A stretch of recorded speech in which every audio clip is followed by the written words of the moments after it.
what's happening here that's not happening anyplace else? I mean, the competitive level starts at 4 years old. Classic rivalry. Hall of Fame type coaches, great personalities. All three schools, though, they changed the game of college football. Florida State Seminole, Miami Hurricanes, Florida Gators. You want to dominate your opponents and you want to get stoned, make sure that you roll up. It's the roll up, it's the vibes. Another beautiful day in the Sunshine State, and I am kicking it with the illest. Larry Young, CJ, what it do? Shit, everything Irie. You know what I mean? Kick it back in the cut. It's my first time to relax in a little minute. Last couple of days, so and then I got to get up and run to work. But no, that's that had to get adjusted a little bit too, bro. Trust me, man. I got a million in the air. I will be there by the end of the month, but I got 100 to go into New Year's. Nah, I already got the paperwork, everything lined, bro. I had to move it. I had to move it because my I'm sure I mentioned on it before. My nephew, he was murdered 3 years ago, and the trial started this week. So in order to show some family support and everything, I had to move the date so I can go and just be there to support my sister emotionally throughout this process. So it's been going on for 3 years with the fam. Oh, nah, bro, ain't no thing, man. Just being transparent with our audience. I'm cool, but I'm going through a lot of stuff right now. But I say that just so everybody out there listening, I know somebody else going through something similar. I know, bro. We're gonna be okay on the other end of it. It's stressful right now. It's a lot going on, but just kind of keep the faith and, you know what I'm saying, surround yourself around good people, positive energy, and you're gonna come out great on the other side. So all in all, I am good. That's what's up. That's what's up, man. Yeah, prayers up for the whole situation, man. 100%. Already. CJ, how you feeling, cuz? Good? Good, bro. Yeah, man. Like I said, beautiful day in the sunshine. Say it's hot as hell outside. It's like 80 out there and humid. Feel like yeah, it ain't even 80 and humid down here. It might be about 80, but it ain't humid. It's all right out here. Humid, man. It feel like a late September, early October day, not a December day, which is crazy for Tallahassee, but all in all, it's good, though, bro. I can't complain. It could be a lot worse up here. I know that for sure. Yeah, weather machine man took the day off, dog. That's all. He'll be back soon. Get the humidity right. I'm feeling good, man. It's Christmas. Check my weather out. It's the holidays for us recruiting, us fanatic football fans. Usually it's just signing day, but this portal has been way more, celebratory, I would say. Just took it a up lot of movement. A lot of movement, man. I'm excited to talk some football with y'all boys today. We're going to talk a little bit transfer portal, recruiting, championship football weekend, and whatever else we got going on in the Big Three. A little prime time. Prime time got the conversations flowing and the sassy tweets out this week, man. It was a lot of takes, man. It went from talking about prime to who sold their grandma house, man. That shit was getting wild. Man. That was funny as hell. So same people talking about prime sold their grandma house. What's funny about that is, I done seen it before. Oh yeah, I'm probably gonna end up. I've been telling my dad to sell my grandma house for like the last 5 years. So just what I'm about to say. Let it go, bro. I'm probably gonna end up with my grandparents' house, bro. But that house is old, man. It's very outdated. It's very small. I'm like, y'all want me to keep this house? Like, bro, buy more properties, man. You can't emotionally fall in love with an investment. A home is also like you don't want to sell it and go rent. So you want to keep some property in the family or whatever. You don't want to go blow Big Mama bread. You know what I'm saying? Yeah, I see both sides of it because we know Big Mama had to go through a lot to get those houses back in the day. Yeah. So I see the sentimental side of it. So I do see both sides. I do. I'm gonna keep the land. I don't know about the house. Oh yeah. Definitely keep the land. Yeah, I'm gonna keep the land for sure. Yeah, land might have to go. Sometimes it's okay. That's the most important part, right? The land. That's the most important part in the whole. And I'm talking about Big Mama house and all that. The land is the most important part when you think about it. For sure. We're gonna get into some football in a minute, but real quick, what did y'all boys stance on? I put a tweet out today. I don't respect the pick up and park or pick up and we bring your shit out to your car shit, right? They got about 5 or 6 spaces or sometimes I think Publix got Oh yeah. like 10 of them joints. I think Target got maybe like a whole row of them joints I'm parking there every time, bro. Every fucking time. time I'm parking. Listen, Walmart got reserved for law enforcement. I park that motherfucker too. I park all that shit. All that shit, bro. If it ain't I here, play that Walmart. should go for me, bro. Yeah, I flash my badge real quick for that for law enforcement. Just me. Click. No, I don't play with Walmart. I'm undercover. Walmart have real police detail out there, man. I guess the Walmart I'm at, the Walmart close by me is when you got those, it's hood as hell. A lot of people in Tallahassee, y'all know the West Tennessee Street Walmart, but I guess the police don't be up and down like that, so I do it easily. My train of thought is these motherfuckers ain't gonna be within the next 30 minutes, so let me get in and out. Get in and out. I respect it when I know I'm not gonna be in there for a long time. Like if I know, like literally, I'm about to run straight into like the health and beauty and grab some deodorant real quick. I'm like, bro, I'm gonna be in and out in 5 minutes. But if I know I'm gonna be shopping, I give them that. I'll let them have take my time. Right, for real. I take my time a little bit. This is why. This is my theory, right? I think the retailers got it wrong. I think if you're picking up, you can park in the back. You ain't like make your workers and your employees walk to the back of the parking lot. Why you inconveniencing a shopper that's going in to spend money in your store to make him walk further? I like that. That's fair. That's a fair point. And if you got the balls to tow my car while I'm inside here shopping in your establishment, it's my last time shopping. It's my last time here, bro. My last time here. Yeah, I think everything. Can't really argue with logic. That's good logic. Everything is fair game aside from handicap in my book. Right. Them boys got better parking spots than the handicap, though. Yeah, sometimes they really do. Sometimes I be feeling like Larry David when Larry said, "Man, where's all these handicapped people we waiting on?" Hey, everywhere I go, like my job got a handicap stalls. I'm like, bro, hey, who's skipping over this toilet, man? I use the bathroom. All that damn space, right? Yeah, all this space. Let's hear Jack. It's like a private suite in there, man. Matter of fact, I'd be mad when somebody using the your own sink one. Yeah, all that shit, man. Yeah, all that. Real comfortable.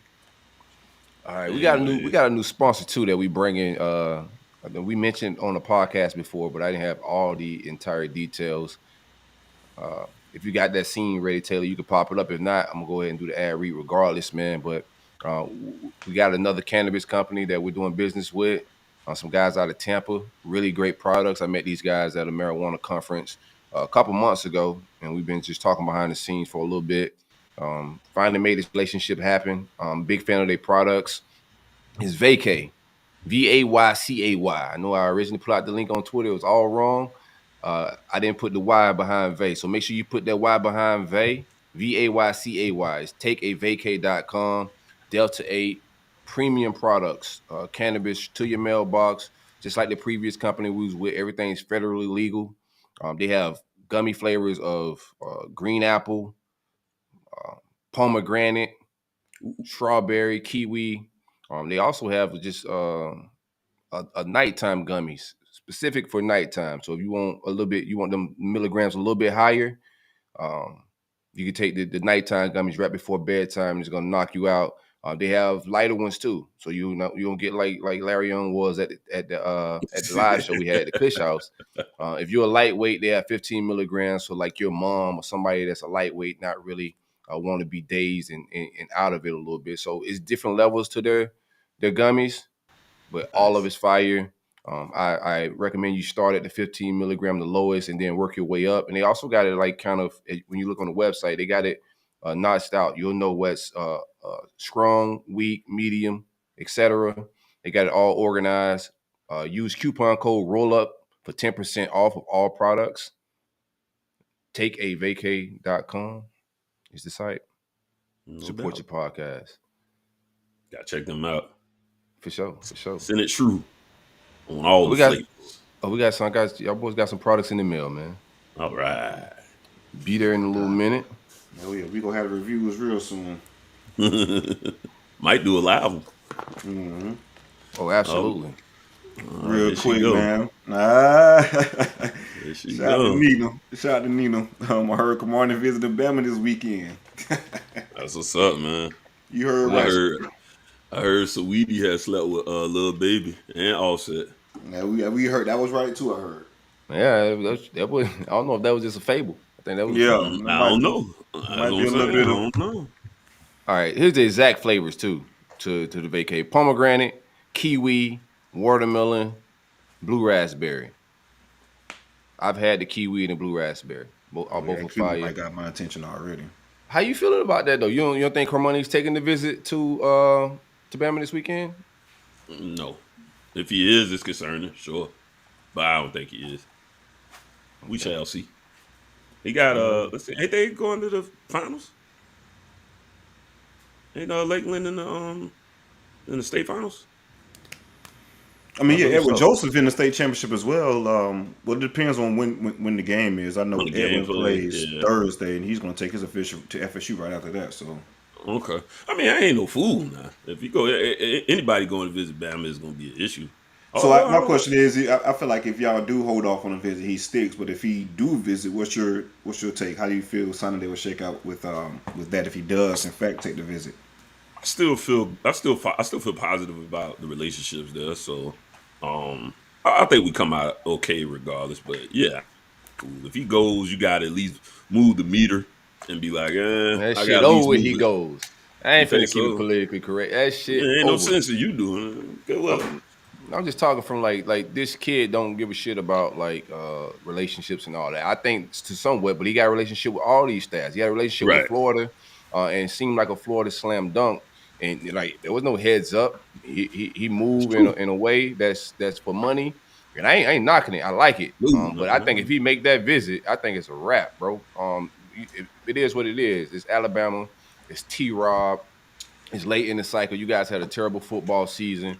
They're gonna sell a different type of just development, championship ball when he get there. We know how this shit go, man. History repeats itself if he goes up there, bro. We've seen this story before. Nah, and you're not wrong in that. I think only thing is we seeing some, a lot of movement in Alabama lately. They got a lot of guys. We about to take our shit. We about to take everybody's shit. Nah, they making room. Okay, we're gonna see. I don't know. Like I said, I mean, I think we've seen not the downfall, obviously, but I think we all start seeing a few cracks. One thing about it, two things for sure. We said it a couple of years ago with Nick too, and then we seen what happened.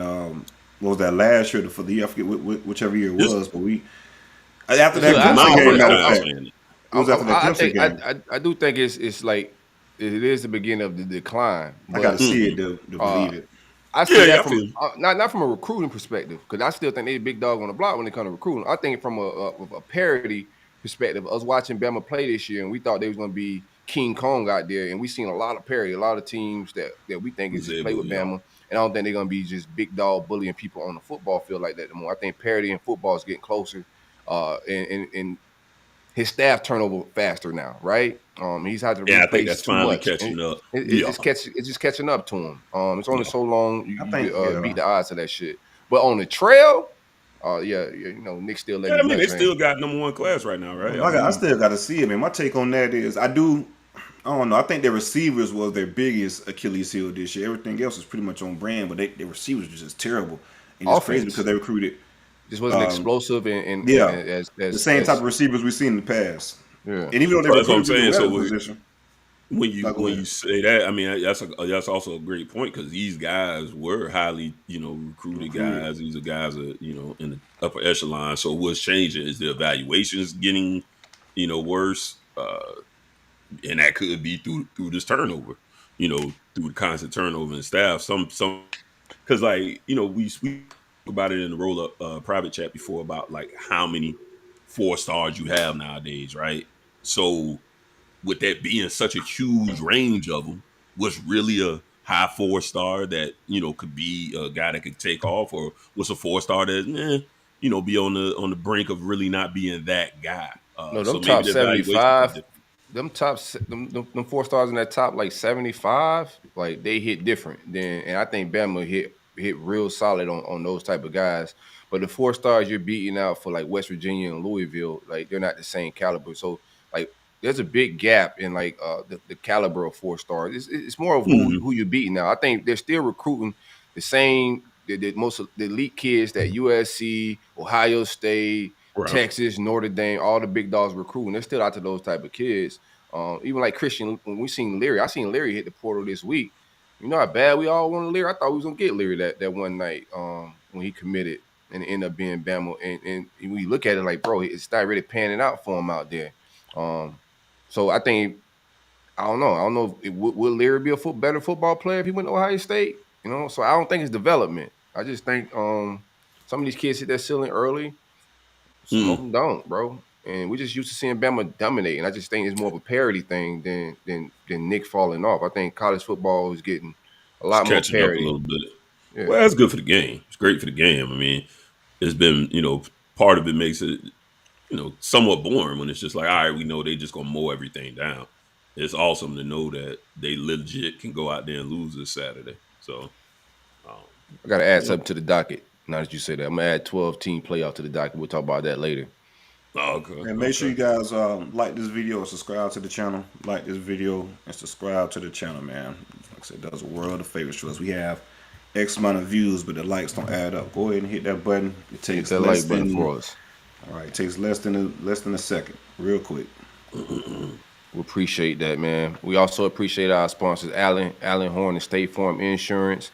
Be sure to give him a call at 706-692-2888. He insures the state of Georgia, Florida, Tennessee, and Alabama. Again, the number is 706-692-2888. Like a good neighbor, man. State Farm is there. They ain't sending you no Uber. They're going to send that limousine to your door. Get your rental car, all that type of stuff. You get in an accident, your roof blow off, you're going to be staying at the Ritz-Carlton like Plies. Good vibes, man. Folks take care of you. Folks take care of you, man. I wonder if that's a part of their ad campaign. Ritz-Carlton? They have no idea that song exists. Yeah, I was about to say. Plies. They need to tap in. We have flyers here. Yeah, it's downstairs. What are you trying to fix, sir? All right. Did you not press 2? This is the front desk, sir. This is not housekeeping. Right. Hey, real quick, let's talk some recruiting. Let's do some high school recruiting, catch the people up on some things, then we'll do some portal talk and see where we at with it, man. Who got to commit this week? Anybody got to commit recently? You flipped a couple people. Yeah, we got 2. What's up? We feel like a bullfighter? How you feeling? It's like a bullfighter. That was the last guy. I'm feeling good. These are guys that the staff have honestly been on for quite some time, so it's not. These are people that they've evaluated and kind of stayed locked in with. First commitment we got was from Joshua Horton, who was committed to UNC. Kid out of Fairburn, Georgia. He's a 6'4", 285 interior defensive lineman, 3-star kid.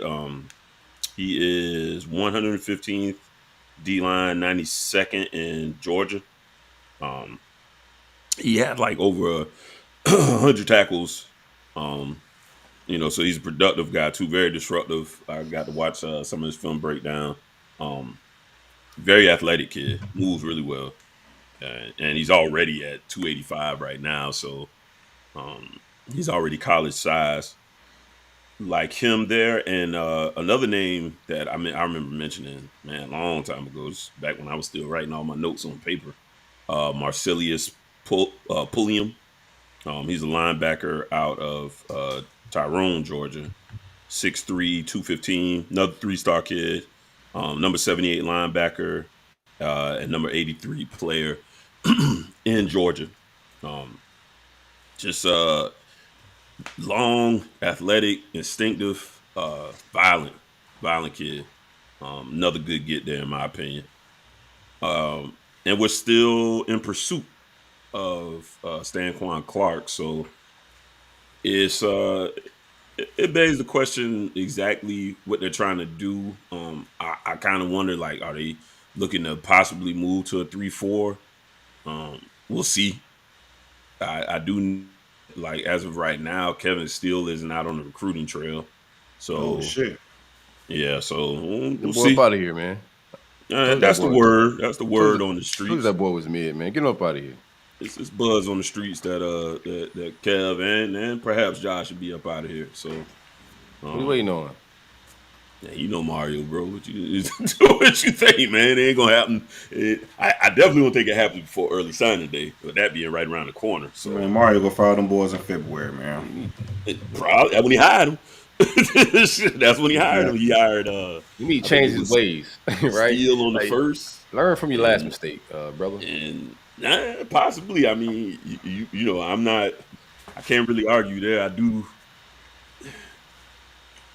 It's unconventional, and it don't work, bro. You got to really start.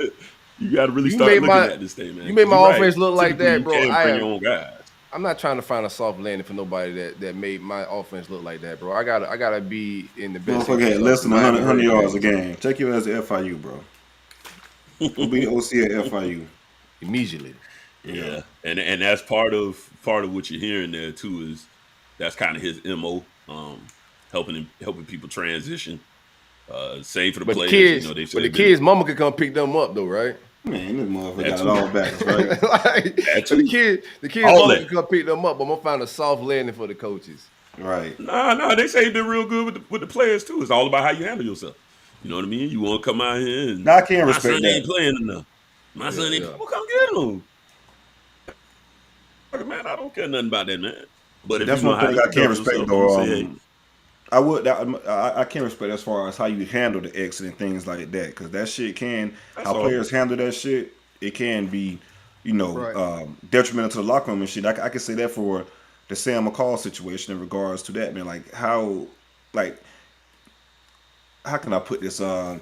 Whenever a player is slacking, Mike wasn't finna tell the man mama to come pick him up though. No, sure he won't do that. Yeah, he gonna play politics a little bit. His mama go on social media and say my son don't play enough. You can't be going back and forth people mama though. What are you talking about? Somebody asked him a question. He did. Somebody, an interviewer asked him a question about like parents interacting on social media, and that was his response to it. He didn't go back and forth on social. You know, to come pick him up. I think like there's a political correct way he could have handled that. Like just like the politically correct way he's handling coaching. He could have handled that question in the politically correct way. Or he could have said, come get the motherfucker. I mean, that's me. Yeah. That's what I would have said. So I like it, you know. Yeah, that's me too. But also me as well is, all right, it's time to get your ass up out of here. You know what I'm saying? Like it's time to fire you. It's time to fire you, bro. What are we waiting on? Facts is facts. Absolutely. Get your ass up out of here. Hell no. If anything, holding on to it could make the situation worse though, right? This the time to pretty much cut ties, you know, in regards to coaching changes and stuff like that. This is the time to do that. Yeah, I mean, a lot of these coaches go try to, they want to fill out their styles, right? Yeah, I would assume, you know, some of these people are being told things behind the scenes. That's just my assumption. I don't have no actual word on that. But back to recruiting. Matthews was the Ohio State cornerback commit that I couldn't recall his name last week. He's a 4-star kid out of Ohio. There's a possibility that we can get him on a visit, I believe the 16th. So hopefully that'll be a situation. He's been committed to them for quite some time, but he is giving Miami a real look. So hopefully we can get him down. Another name that's been connected to us in recruiting is Tayshawn Lyons. He did announce us in his Final Four. I don't expect this kid to leave from or to end up in this class. Talented wide receiver, but we are in his Final Four with Notre Dame, Oregon, and Washington. A lot of the buzz I'm hearing is actually Washington. So, you know, a lot of people have some confidence in that, especially with Penix announcing that he's going to be returning. So, a name to monitor, see if anything actually pops off with that. Van Dyke name on if he did end up, I'd be surprised. Van Dyke name ain't carrying weight. Right? I say Van Dyke name not carrying weight like that. You know, he ain't no Jordan Travis, right? Both of them grown. How many kids Jordan got? Enough. How many players on the Miami Hurricanes roster? That's how many you got. God. Oh, man. Oh, I set myself up man. for that one. I did. I realized that after I said it too. I was like, oh, I hope he don't think of that joke. I called it kind of late though, bro. It took me a while to kind of I was about to swim up out of there. I was about to swim right up out of there because I realized I set myself up with that one. But it's all good. You know his favorite son. What's his safety name? Or what else talking shit in all season? That's his favorite son. He gone now. That's when you got to take the woodshed every now and then, and when that boy's on the milk carton all year, man. Yeah, Gilbert Fryson. Yeah, Fryson, right? Yeah, he gone. He's another name in the transfer portal. I got to update a list on that as well. But that's all I got right now as far as on the recruiting front.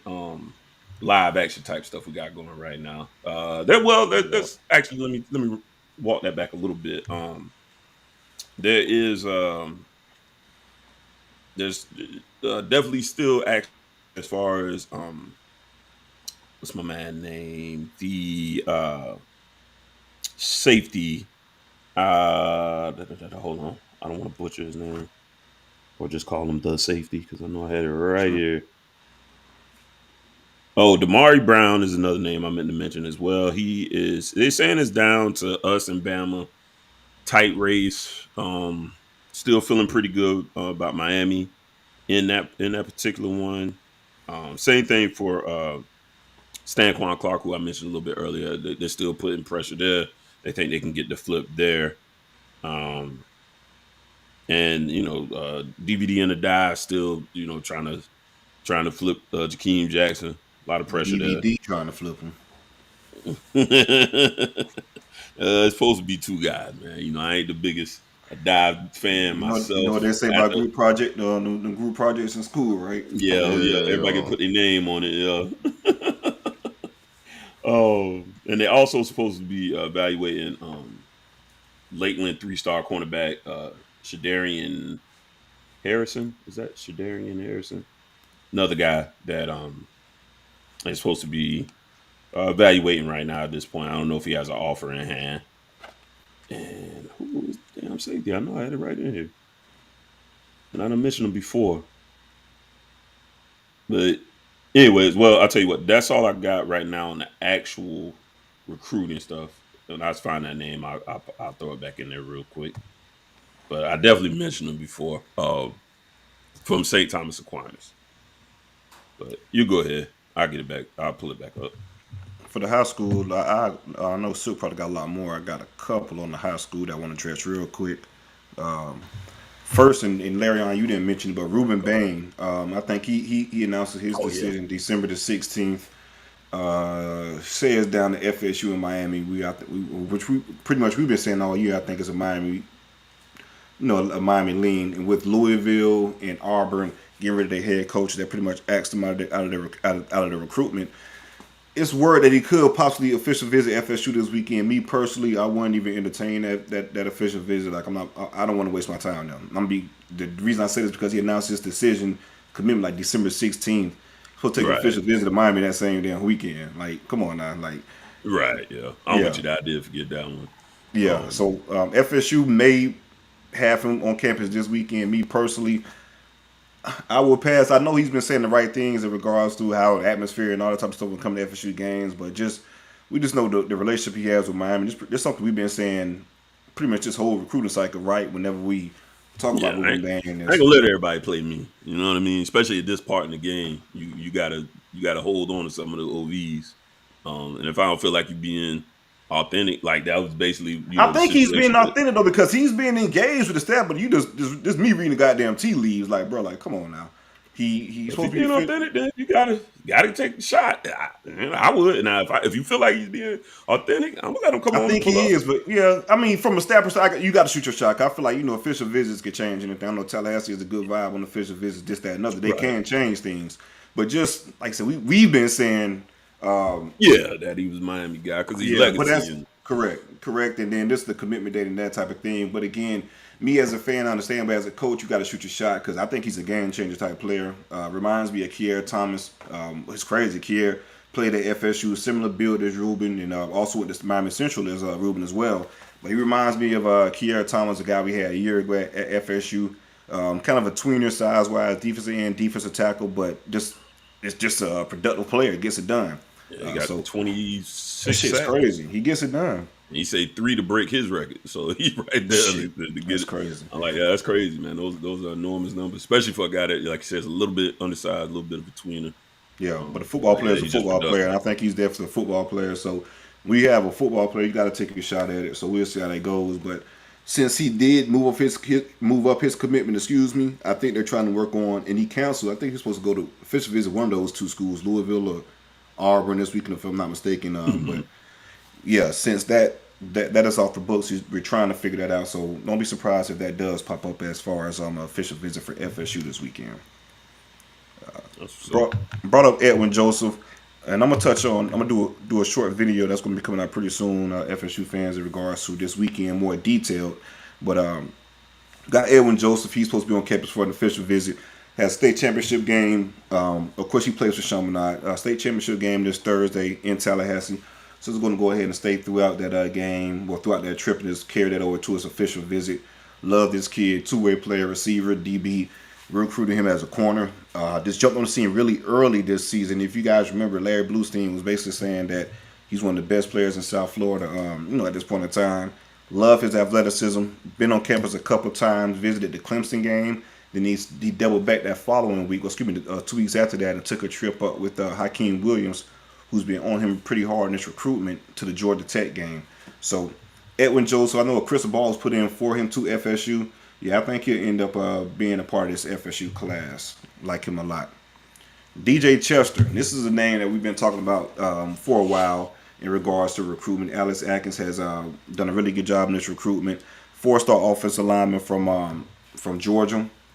Committed to LSU, but once he committed to LSU, I was always saying, like, he always had a December official visit that was supposed to be scheduled for FSU. So if he does go through that visit, just watch out for it. And sure enough, he's supposed to be on campus this weekend. He already took his official visit to LSU. I know he has a great relationship with Coach Atkins. We'll see how this plays out. I don't want to put in the flip 100% just yet, but I'm feeling pretty confident due to the fact that, signing day is right around the corner. Take his official visit to FSU. The past visits to FSU on his own dime. Relationship with Atkins and things like that. LSU doing well during this season has, of course, helped them out, and us beating them kind of like, I don't know, it's just a weird situation. We'll see how it plays out. But you can't count Coach Atkins out, and for him to get this official visit this weekend, it speaks dividends to the efforts he's putting on the recruiting trail. So we see how that one plays out. If we could get DJ Chester, would be a home run get. He's a top 100 player within the 247 ranks. Play offensive guard, offensive tackle, switch army knife. So that'd be definitely a good get for the staff if we could pull that off. I heard DJ Chester. I heard Dion was talking to Atkins about a job. Hey, he did stop for a second. Nah, man, when you said Dion, I had to stop for a second period. Like, CJ Paul. Hey, like when you say Dion, what's following up after that shit? Once you say Atkins, we cool. You would have said, you cool. Dion talking to Chester, one of these other damn recruits. They ain't even got Dion money yet, man. He talking about that's insane. We'll talk about Dion later. Yeah, that's insane. That's crazy. I think it's to my TV rights, but yeah, that's pretty much all I got for the high school ranks for this weekend official visit. I think next weekend we're going to see a lot more and some surprises pop up, and also, some surprises. And FSU isn't out of it for Cedric Baxter at all. Yeah, I keep hearing that, bro. I'm hearing the same shit, man. That shit's still some smoke. Yeah. I know we trying to get him on campus. I hope we can figure it out some way to get into his recruiting. Outside shot, we'll see what happens. But I don't think we said this months ago. I don't think he ends up at Texas. Yeah. We'll see. I do remember that name now, real quick. I want to give a kid a name out there. It was go ahead, bro. Conrad Hussey. Conrad Hussey is a guy. I mentioned several times. Penn State commit, right? Yeah. Working that kid, and also one name I did. I think FSU's been tied his recruitment for a while as well. Eno Etta. He is defensive lineman, 4-star defensive to Michigan. Supposed to have a tight relationship with Collins Akiapong. So they're working on a flip with him as well. I'm hearing good things in that situation. So we definitely need some help on that D line. Yeah. Did forget those 2 little tidbits. That's it. On to you, Brother Silk. Very nice. How much? Had a busy weekend last weekend, man, with official visits. Just some key visits, some guys that was on campus. Desmond Ricks is a guy that we trying to close in on. I know I forgot about Desmond Ricks. He did reclassify. Yeah. So, I mean, all the smoke has been like LSU. It's pretty much down to three programs. Us, Alabama, and LSU is what he says he's going to decide between. On December 23rd, he visited this past weekend. I made his 5th visit since he reclassified. I think that's 5 visits he's done in like a few months here. So he's been on campus quite a bit. Has a relationship with Corey Raymond that dates back to LSU. So I'm feeling good, bro. I'm feeling a lot better than I felt. You know what I'm saying? Like, there's some people on our side feel real confident about what we had in it. I know he still got to visit Bama, but I see Bama is clearly pursuing Cormani McClain with full press. So we're gonna see how all this shake out. I don't think Cormani and Desmond Ricks end up at the same school. It's just something that's not gonna happen. Just some things I know behind the scene. But the mom, he's not speaking to any reporter. So they shouted my man Corey Bender over there on 3. He spoke to the mom, Ebony Ricks, and she just was very complimentary about the vibes around the school, the community, how close it is to Parrish, Florida, where they're living at right now. The relationship with Corey Raymond and it being a family atmosphere. I'm just hearing the right things, bro. When you start certain language in the distance, I don't think that's an absolute thing. But Corey Raymond got a relationship. If relationships are equal, and I think we're right down the road, I think that's going to be a plus for us. What's up, Larry? No, I was just going to ask you, where is he originally from? I know he's an IMG kid, right? Virginia. Oh, yeah, Virginia. Okay. But his mom's currently living in Florida. Correct. Okay, cool. I couldn't remember his background. IMG always makes that a little tricky because they moved him to Florida then. Yeah, it's gonna be one that come down to the wire, but I'm gonna put me at about 75% on this one. You know what I'm saying? Like, what we got? Shout out to D-Rob for the super chat. Yeah, you can. Oh boy, D-Rob super chat said, "Good afternoon, fellas. Enjoying the show. Silk, stop quote retweeting my stuff. Gator Boy 865754 and them boys in my mentions. Salute to y'all boys. 100 play." I just retweet to bring awareness to you guys. Wonderful thoughts, man. I think I should share them with the world. It's community, man. We should all, have conversations about these takes, bro. That's all I love. Shout out my man D-Rob. Dipping the dot. Yeah, shout out to D-Rob. Yeah, so I feel I'm at about 75%. I'll let y'all know next show where I'm at with it. I feel a little better after he visit LSU. Not like I said. I think Bama is going to close on Cormani, and I don't think that's why I think they're not in it for Ricks, because I think they close on money. Those guys not going to the same school, so I think it's down to us and LSU, and I like where I'm at with it. We'll see if Billy could beat Brian Kelly on the trail this time. Lost to him on the field. We'll see what's up. Brian Kelly been whooping Billy, man. What Perkins? What's the linebacker that's there? Yeah, he got me with Perkins. Yeah. Well, we got him with ETN, so it been some back and forth. That's true. It been some little back and forth here and there. Definitely did steal ETN from Louisiana. Man, and then Miami got Citizen, so that was a bad day for my man. That's what the shit. Hey, that's when that talk started about Brian Kelly. How will he do at LSU? Yeah, he lost two big backs in Louisiana. Lost both of them. Yeah, that don't happen too often. Nah, it will. Jordan Hall, healthy. The 4-star defensive tackle. Me and CJ been talking about. CJ brought him up last show and said that some people are down on his senior film. He visited this weekend as well. His official visit. He brought the Ferrari out. He said, "Man, people was talking greasy about the Lambo. Somebody bring." They think it's all Big Hugh got, man. So he back. He backed the Ferrari, into Ben Hill, and them boys flicked it up with the Ferrari, man. It was good vibes. Desmond had, flicked up. Our media team doing what they got to do, man. I ain't gonna lie. Them 100 motherfuckers Billy brought over here, they all right. They doing some shit with them computers and, cap cut. They editing this shit down, man. I've seen the difference with FSU and that junk. It pays dividends, man. That Hell shit is important. Y'all that need media a complete important. overhaul, boy. Those are good days when they had Martin Luther King with the glove on. But we was in the pits, boy. That shit was crazy. We was in the pits, bro. Legendary. Man, that shit made my Martin Luther King day, bro. What? It's the most tone deaf shit, and you'll never forget. You're never gonna forget that, man. You make it the 88. The backstory behind that shit, right? About that shit. Like, it's a black person that did that made the graphic. 100% was. I know the person was. Like people who, it's crazy. The people who worked on FSU staff during that time hated that motherfucker for the graphic team. Like they really hated him. But no, like the backstory is that, man. Like Willie called a damn team meeting and all that after that shit, man. Not team meeting, a coaches meeting and all, cussing everybody like, know what the fuck going on, man. Like, cause he chilling, enjoying his damn MLK or some, on some vibe and shit. Got the reels on the grill. Yeah. Dr. MLK, that's right, kids. Let me tell you. Huh? Got his sandals on. Say what? Love on. Tomahawk. Better be bullshit. I thought it was fake.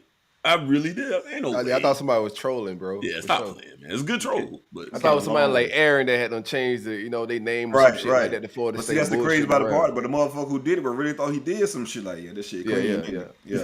Oh, it's clean. Thought he killed the streets with that one. Right. I keep that shit clean, though. Everybody don't know everything. He know now.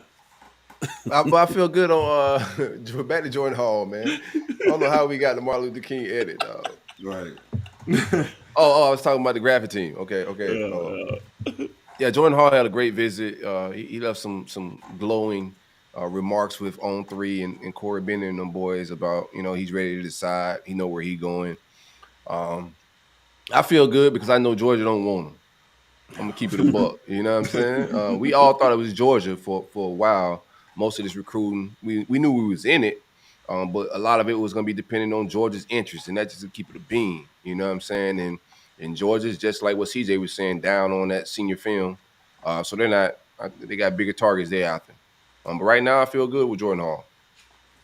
Yeah, I think. I agree with you. I think he'll be a Gator at the end of the day. I don't feel like he'll end up taking. I know last year I say it's possible he'll take a midweek official to FSU. I don't see that happening at all now. I think he's pretty much all Gator.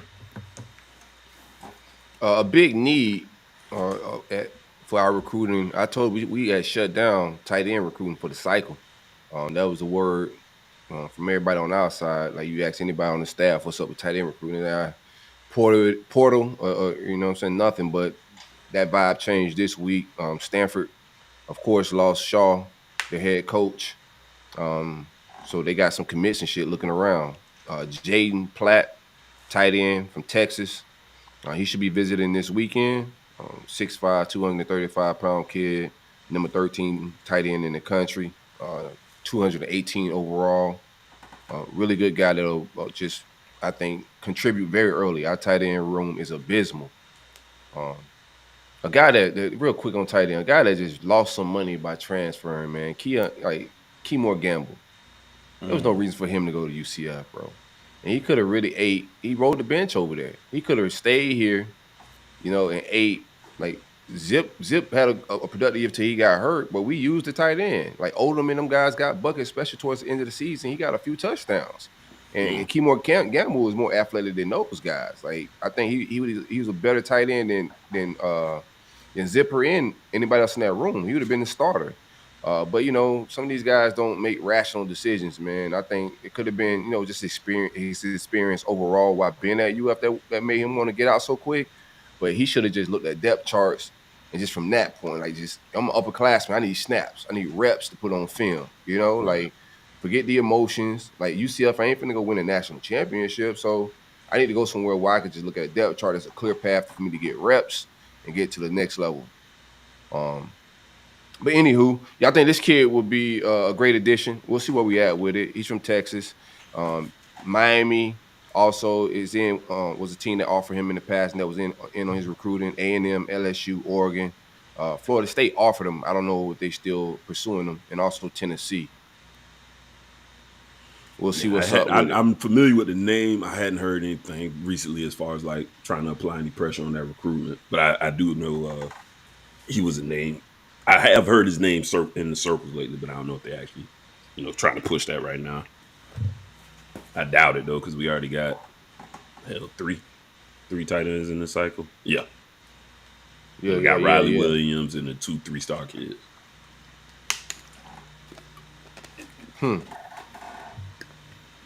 Caden Jones, I don't know what's up with his. I don't know what, like, everybody keeps saying why won't he commit? I don't think it's totally up to that kid to commit or not commit. I don't know who we're trying to maybe flip or what other targets they're waiting on, but he's ours if we want him. Is that type of deal, I know I've seen a couple predictions go in for him. I don't know what his timeline will be. He still got an official visit and all that, so that's just one we're just wait and see on. An offer that went out that I think is super interesting, a name that a lot of people probably haven't heard, is Vincent Carroll, offensive lineman out of Pennsylvania, Harrisburg, Pennsylvania to be exact. Right now it has offers from Rutgers, Pitt, and Buffalo. I expect Penn State to offer soon. Big 6'5", 300. 600. I was like, I got somebody bigger than Watson, baby. Yeah, right. 3 gap players. 6'5", right. 6'5", 300-pounder, big kid. Does look raw. Like, this is like, I don't know if a lot of people even have him a star. He's a late riser. Just starting to get on a lot of people's radar. You go on 3, they don't even have any star ranking for him, but the offer list is going to pile up a little bit here. I expect some more ACC teams and other programs to get in on his recruitment once they get film out. But he's a little raw, but it's a lot of upside there with Vincent Carroll. I've been to Harrisburg, Pennsylvania. That shit rough. Yeah, that shit, yeah. Oh, for real? I was about to say, why would you? Well, never mind. Now, I had a roommate in college that was from there. Oh, okay. Went back for, a little fall break. Gotcha. I was like, man, I should have stayed on them people's campus.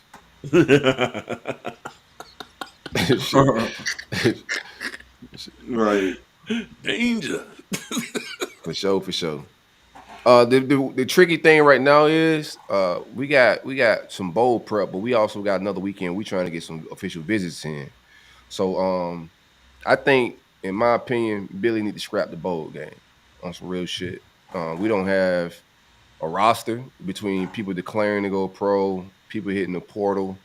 You don't have a quarterback, really, and then I think that this next official visit weekend is very important. I say you get them practices in, and then you tell the bowl people last minute, hey, we ain't going to be able to make it, bro. You know what I'm saying? Like that type of shit, because man.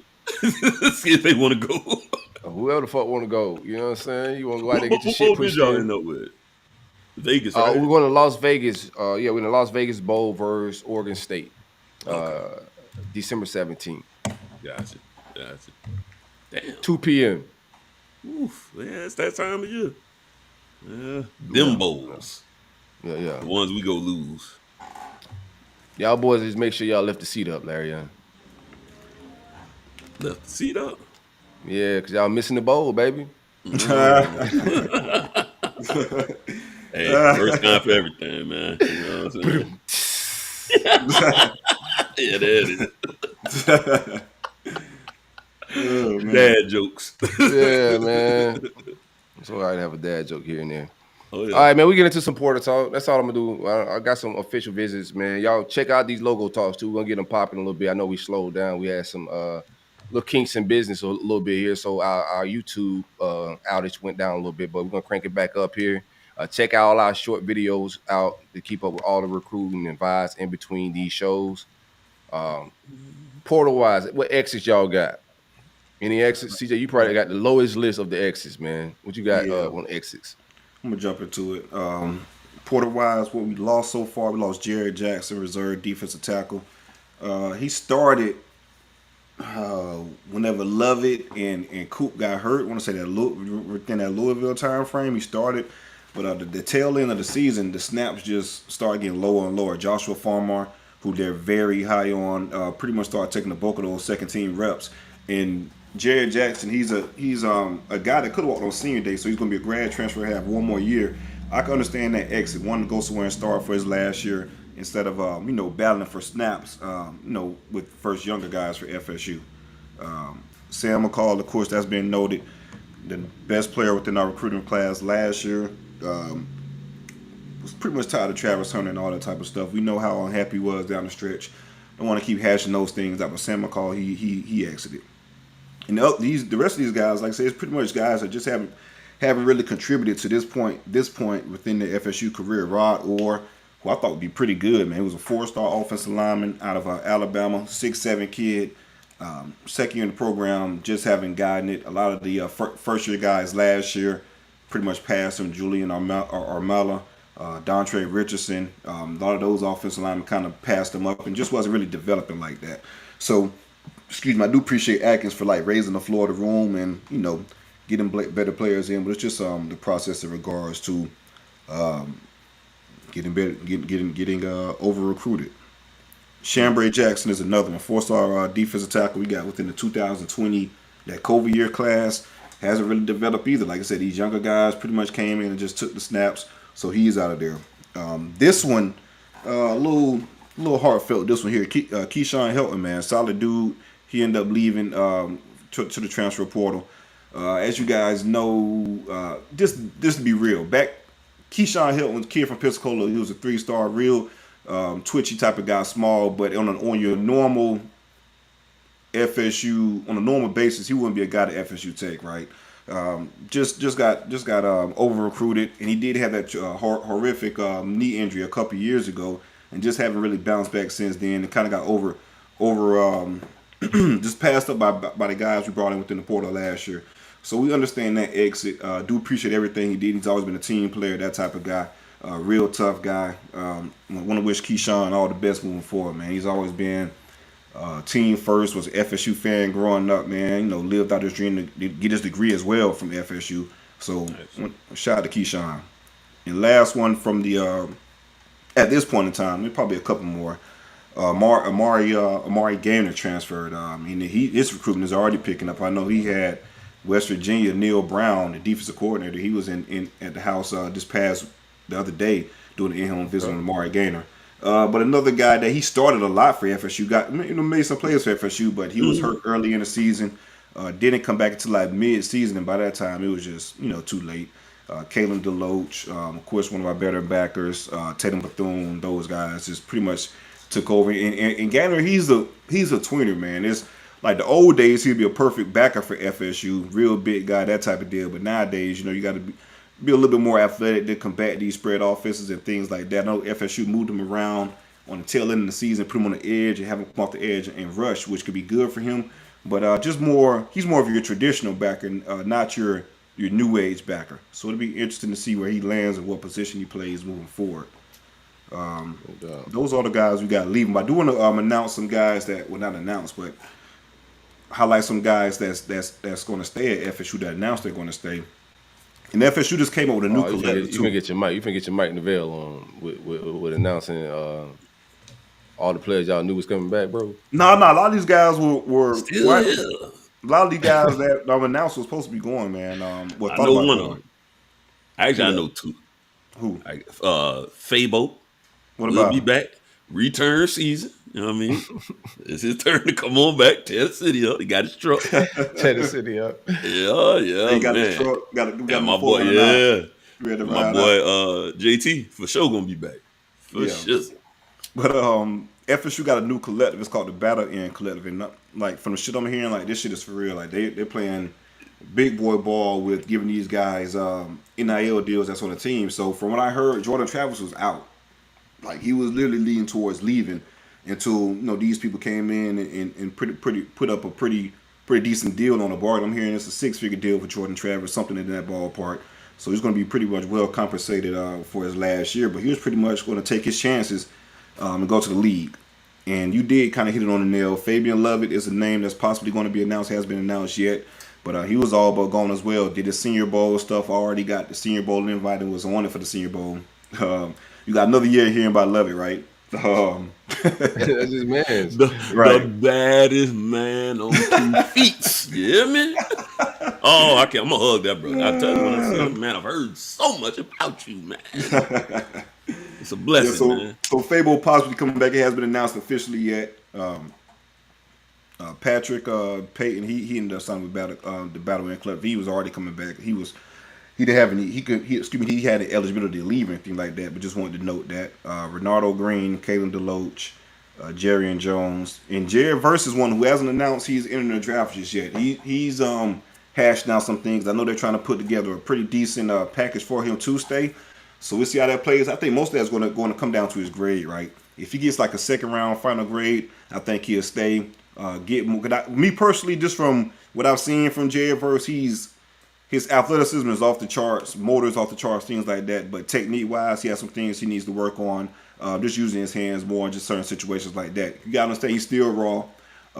This was his red shirt sophomore year after playing 2 years at Albany, then coming over to FSU. So still a lot to gain development-wise with Jerry Verse. So I can see that point of view. But if he has a surefire first-round grade, I think he's already gone.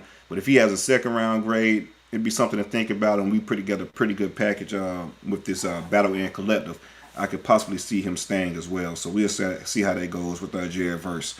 But Jerry Verse and Fabian Lovett could possibly come back, and Jordan Travis has been announced just recently.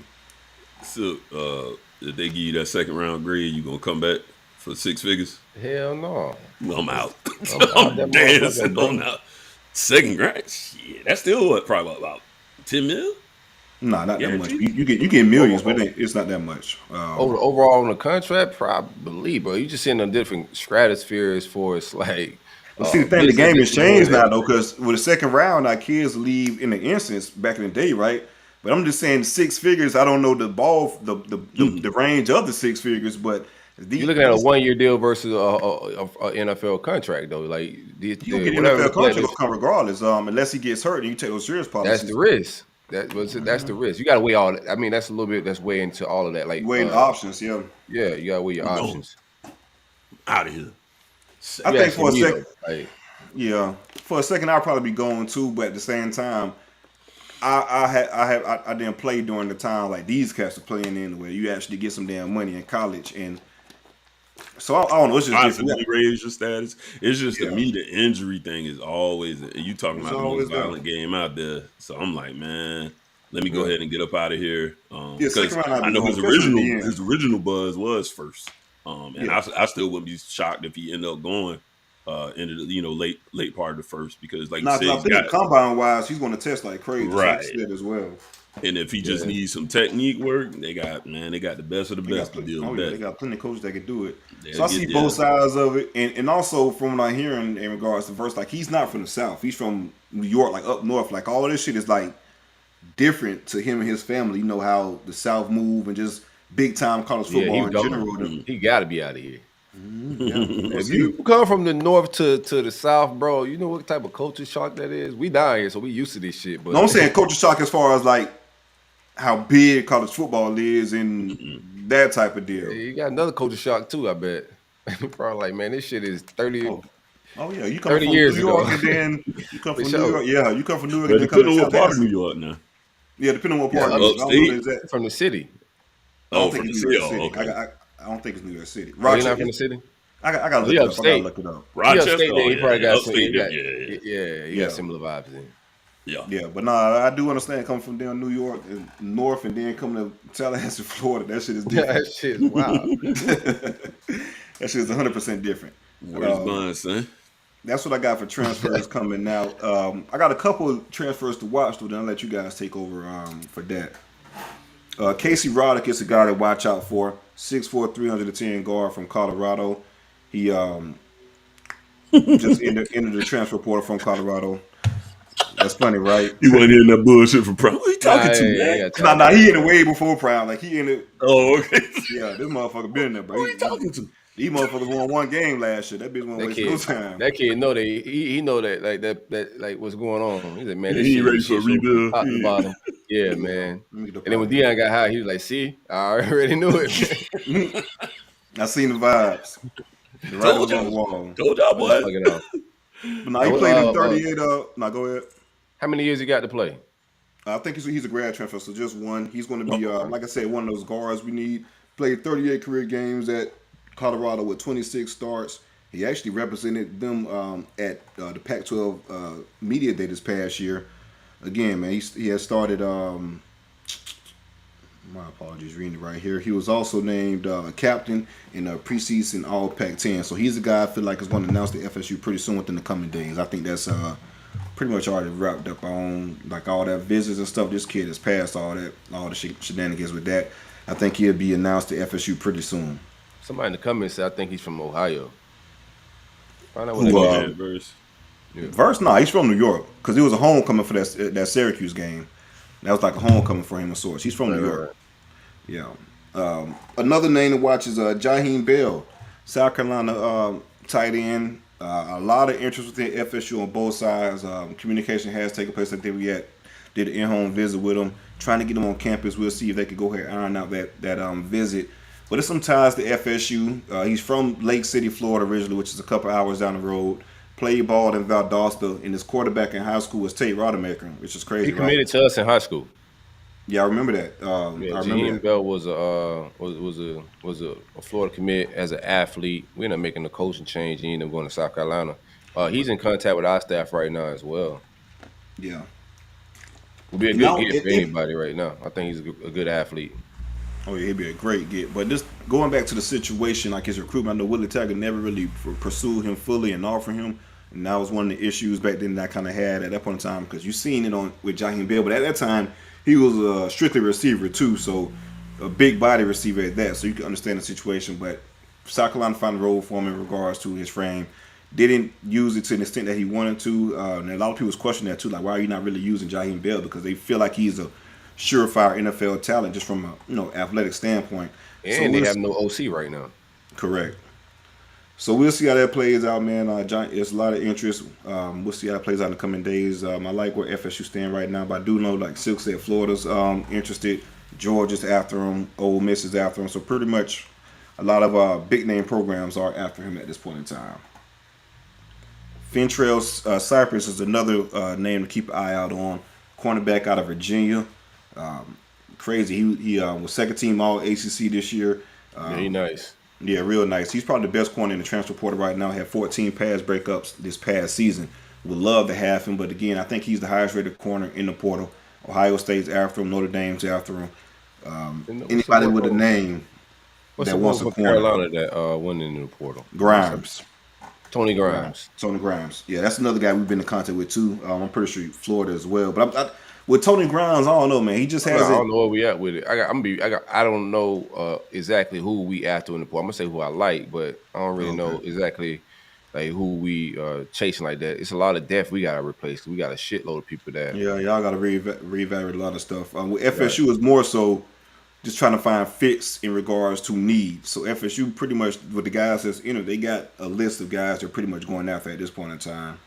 Fentrell Cypress, like I said, best corner within the portal. I think he'll be a surefire starter for FSU if he does come. He's that damn good.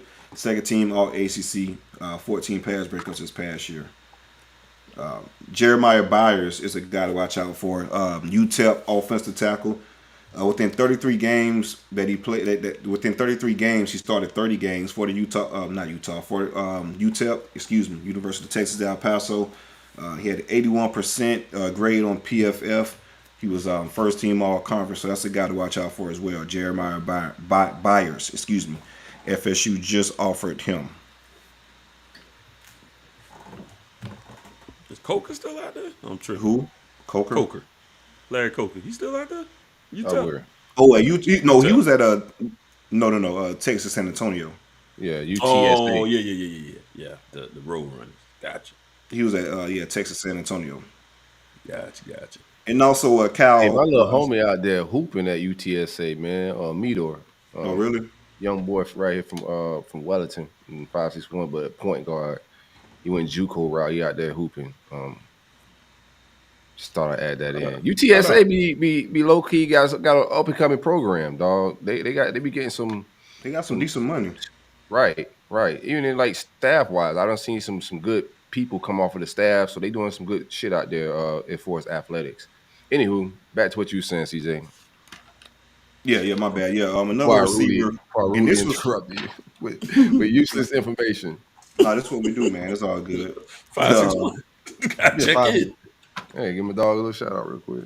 And this is interesting because I didn't expect FSU to kind of pursue any receivers within the transfer portal, but this guy he's damn good. So whenever you have a talented guy like that, you gotta go after him. Mississippi State transfer receiver Ra Thomas had like 9 touchdowns, 800 yards this past season for Mississippi State. Georgia's after him. A lot of Ole Miss. On Georgia, bro. It's a wrap. Yeah, that's what I'm hearing. Yeah, Georgia's probably the team to beat for him. I'm not saying FSU is going to get him. It was just interesting that they offered a receiver because I didn't expect for them to pursue any receivers within the portal due to what we have coming back. But he's that type of talent. Nah, boy, some heat in that portal, boy. Oh, there's some players though. You got to duck your head in there and peep around a little bit at every position. That's the thing, bro. Like people just jumping that shit all willy nilly. Like, bro, you better read the fucking room or have some shit lined up, understand the situation, bro. Some of them don't have a choice. Stuck in that bitch. I mean, these scholarships are year to year, bro, and some of these players get approached. Like, I'm pretty sure we had to pull a pistol on Chief Borders to get him out of here. Like, cut the water off, cut the lights off. All right, Hey, you want to look in the portal? Nah, I'm cool. You want to look in the portal. Yeah, all right. Don't make me a bad guy, man. You know what it is. And this is my last one before I get up out of here. Kyle Morlock, the tight end I spoke about, 6'7", 245. It's the FSU and Tennessee battle at this time.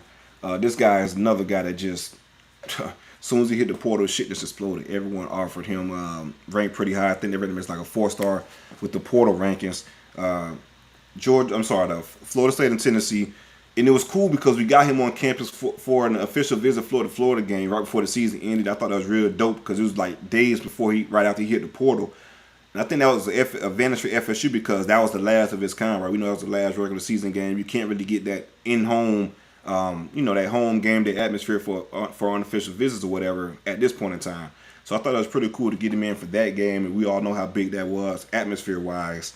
So he followed up the schedule for an official visit this weekend. We'll see how that plays out. Tennessee offered him as well. It's supposed to be official visit them next weekend. But Tennessee just lost their offensive coordinator to USF, who's the head coach there. He also was the tight end coach as well as the offensive coordinator. So that'd be interesting to see. Does that play into that relationship? And does that relationship, play into his commitment or his decision?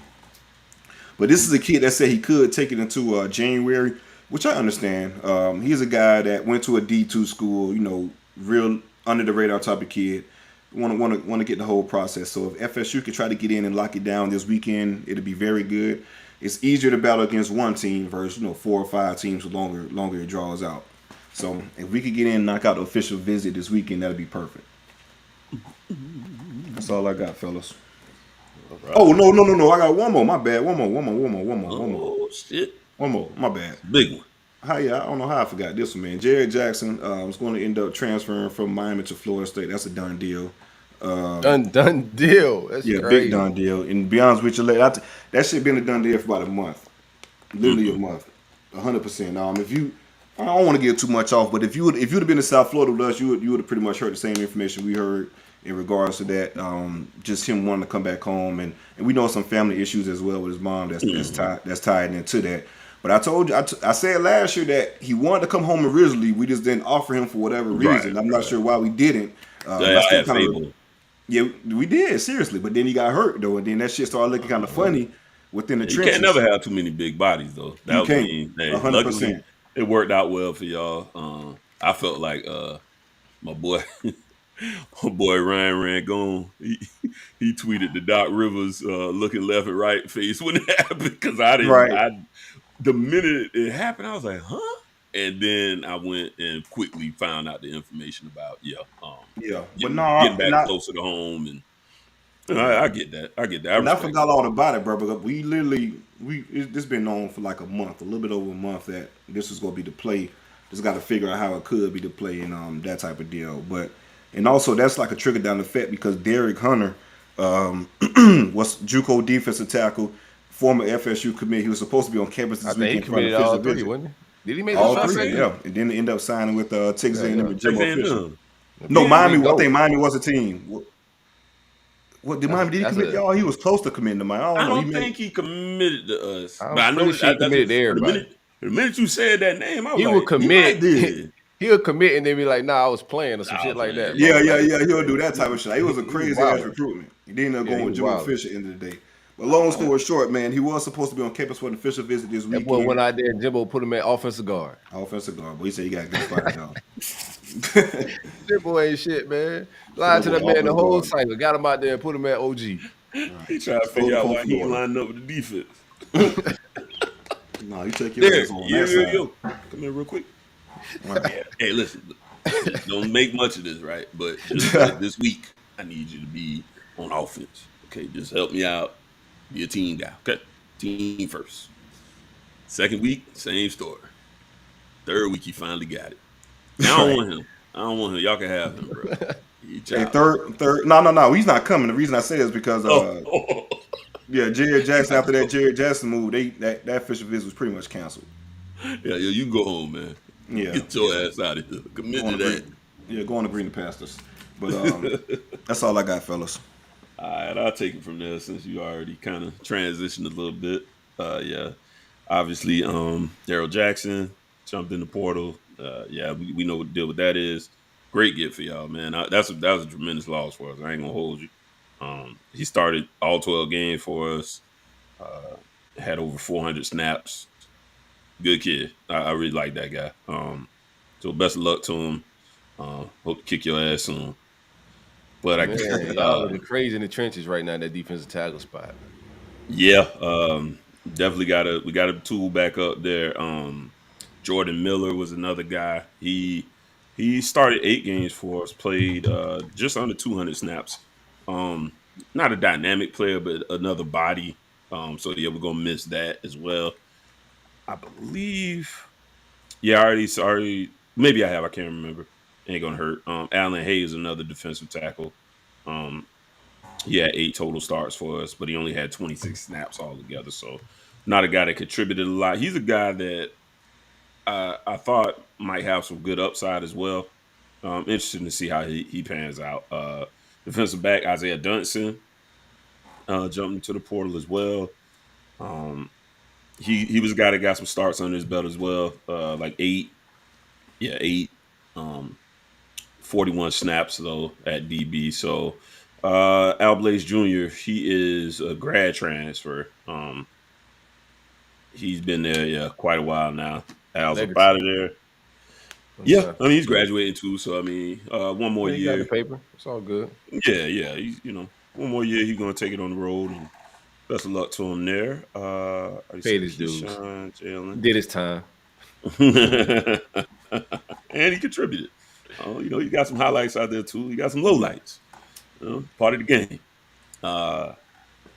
And Romello Brinson. He's a 4-star kid out of STA. Never quite really cracked the rotation like I'd hope he would. So he jumped in as well. And Rooster is out of here, man. Rooster is taking his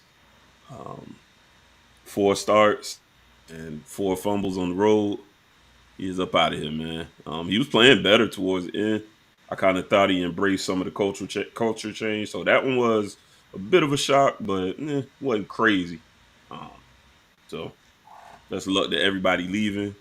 Hope you guys land on your feet and find a great situation out there. Like you said, that portal is, man, it is overflowing, man. So those are the guys that I mean, the kids got to figure out life, bro. This one thing about this shit, y'all see it real fast. Like this is the real world, bro. And they treating now that y'all getting checks and y'all moving, and it's empowering to the players too.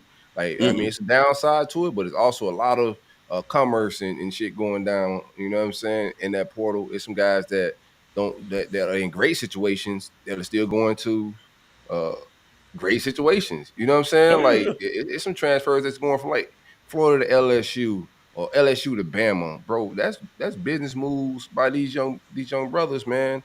And there's just levels to business. It's pros and cons to business. It's just business now. It ain't pretty like it was before. It ain't about books and education like they lied to us. It was about this is what it's really about.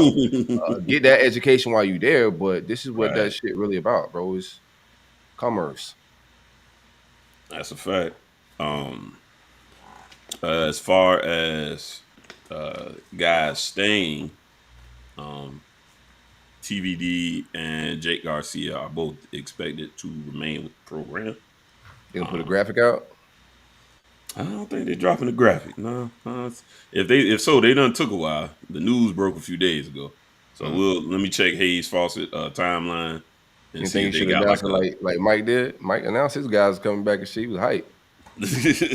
Yeah, I like it, man. Let's do like a poster back to back. Guess who's back? Something like that.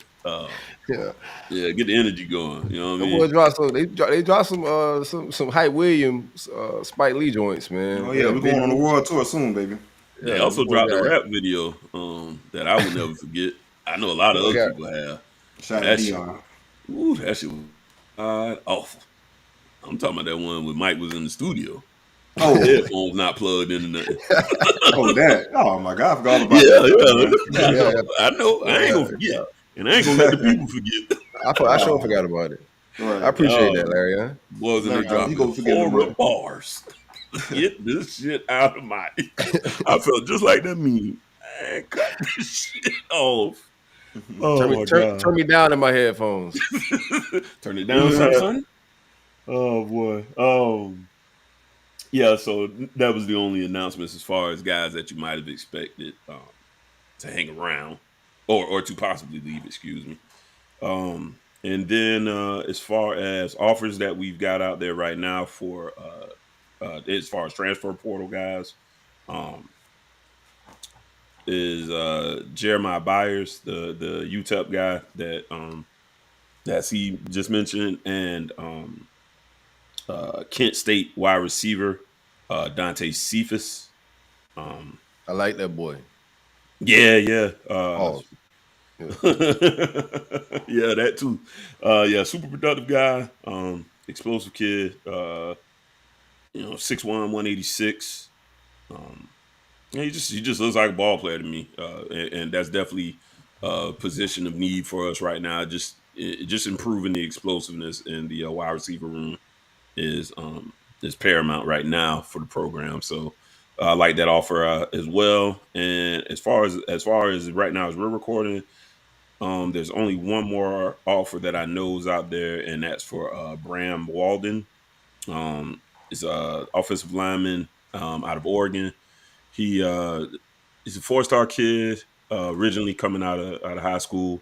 Obviously Mario and Mini Mario recruited him, and so good measurables. Carries weight well. Looks like a guy that, he just, he was a freshman, so maybe he just didn't really embrace the culture change with the new coaches and everything.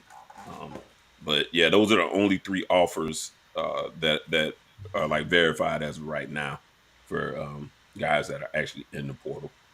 I think clearly addressing more needs. Yeah, I think you're gonna be strategic without throwing a bunch of these offers out as well. So you gotta. It's a level of showing interest, having a conversation, and actually giving that offer out because you're dealing with guys that are in. They coming to enroll, bro. And you know what I'm saying? It ain't like you could play games and offer something then pull it back. So like you gotta be strategic because you got a certain number. And I think also like with Florida right now. Are you done? My bad. Oh, that was it. You actually picked it up right on time. Okay, That cool. was it. Go ahead. I think a couple things before I get my shit. I think like Florida got to look at the entire. I think both of our programs, like some good roster management is going to be key. While like the average fans like, yeah, let's flip the roster. That shit sound all like fun and shit on the message boards and on Twitter and shit. But it's going to take some real good roster management because you're losing different levels, right, from freshmen to juniors, whatever. You got to fill your roster out appropriately. And you got to create depth. You feel me? You're not just grabbing the hot names you're seeing that is maybe all seniors, all juniors. You got to figure out your entire roster. So it's a lot of balancing act. And we may think, because you're in no man's land right now, right? You think you want better, but you don't know you're getting better. So you just lost something that you know you had, and now we get to see our staffs, how they flip these rosters, how good they do they evaluate, how well can they manage? Because this is all new territories, bro. This is no man's land. You feel me? It's real. No, I agree with you 100%. I know Larry just stepped out for a second, but yeah, that is a good point. To see, what the staff do moving forward in regards to these players leaving. A lot of fans should be taking notice of that, good or bad. It's good, like you say, it'll let you know for sure. It give you a better picture to what you think about the staff in regards to evaluating talent and bringing it in. Yeah, I mean, because if you miss, like you pretty much replaying. Like we losing like 30 guys. You feel me? Playing with house money. Yeah. That's playing with and Miami's on that same type of purge, but Miami losing starters, which is a little shocking. You know what I'm saying? Like that's when it gets a little tricky because we losing. We're not right now. We haven't lost anybody that that was key guys that's gonna be coming back. Yeah, no key guys right now. So it's a little different, but I'm still in no man's land. I want to see what Billy do in the portal and how we fill out our roster. You gotta have depth too. Yeah, you gotta have depth as well. You can't just go grab like everybody just want to just scream names. Like, bro, you got to manage this entire roster, all those numbers, and also think about your recruiting class. And then there's a second window as well. Like this ain't the only window for the portal. It's another window that's coming in the spring. So you got to play all that. And all this is new territory for all these coaches, bro. And that's just real shit. Yeah. You got a super chat down there. Go ahead, Bo. Oh, that's my man Bam, man. They say go Gators. You already know, Bam. Hold it down. Bam done changed up. That was Bam? Who was that? That wasn't Bam? No, I said DJ. DJ. Shout out to DJ. Appreciate that, bro. But yeah, I fell out for a second there. But yeah, to your point, that's why I kind of mentioned a guy like Jordan Miller, who's been a contributor. Guy's got a lot of snaps on his belt, not a star, but him leaving, right. You got to manage that appropriately. Like we can't just all fill those needs with all freshmen. You can't just go get, this 4-star kid. He's still this the trenches. Got to develop a little bit. You're gonna be going up against 24-year-old men on the other side. So you 18, he got 6 years of body development all on the other side. I mean, we laughing because Jacob Lichtenstein is coming back for his 7th year. I'm like, at this point, like you said, we got a lot of retooling to do in that interior. Because, man, that's why I said Darrell Jackson was a big loss for us. He's a guy with a lot of eligibility left, and he's already ready. So, yeah, huge loss for us there. Gotta play it appropriately. We definitely need to add a defensive tackle, upperclassman in this portal. Hopefully soon they can find a guy that's going to be able to help fit and get us where they want to be. Like I said, I don't know if they're going 3-4 eventually, but that's so hard to do because it's so you need those big bodies up front. And if you're not like a premier program, that's a tough scheme to try to recruit to. But, right. I know we're in contact with Miller. I don't know if an offer went out, but I do know we've been in contact with Miller. And our defensive tackle room is what it was. My man, just to talk about my exits and declares, Gervon Dexter declared to go pro, right. And also Anthony Richardson. Then I think we just had 2 more defensive tackles. I'll go down my entire list of transfers in a second here. But I know we're in contact with him just because, and I know some of my fans be like, "Why are we offering him?" You need depth, bro. Like right now, you got Nathaniel. So you think you finna bring in 4 or 5-star defensive tackles out the portal and all of them just come in here and just like, yeah, nah, it ain't gonna work like that, bro. They're gonna be all big stars on paper. These coaches got to be able to evaluate other guys. And not everybody take us a damn starter too, bro. Like you just said, right. you losing 30 motherfuckers. Yeah. Right. You need a guy. He's got experience. He's got a lot of snaps. He's got the body already. That's what he's a loss for us. I ain't gonna try to color-code. I'm not gonna try to sugarcoat it. Excuse me. Big games in the trenches. I was pissed off, man, because like you say, Jackson, I was like, I don't know why we not pursuing him like that. And then to see him make plays for y'all, like, man, we really didn't him make plays for y'all, and then on the flip end, that stretch we was hurt as hell within the D tackle room. Then Yeah, that's the thing. When they had that motherfucker corn covering Lawrence or Philly, that's what I got to get up out this shit, man. They had my man Roman. They had my man Roman in the secondary, like he was Palamalu and shit.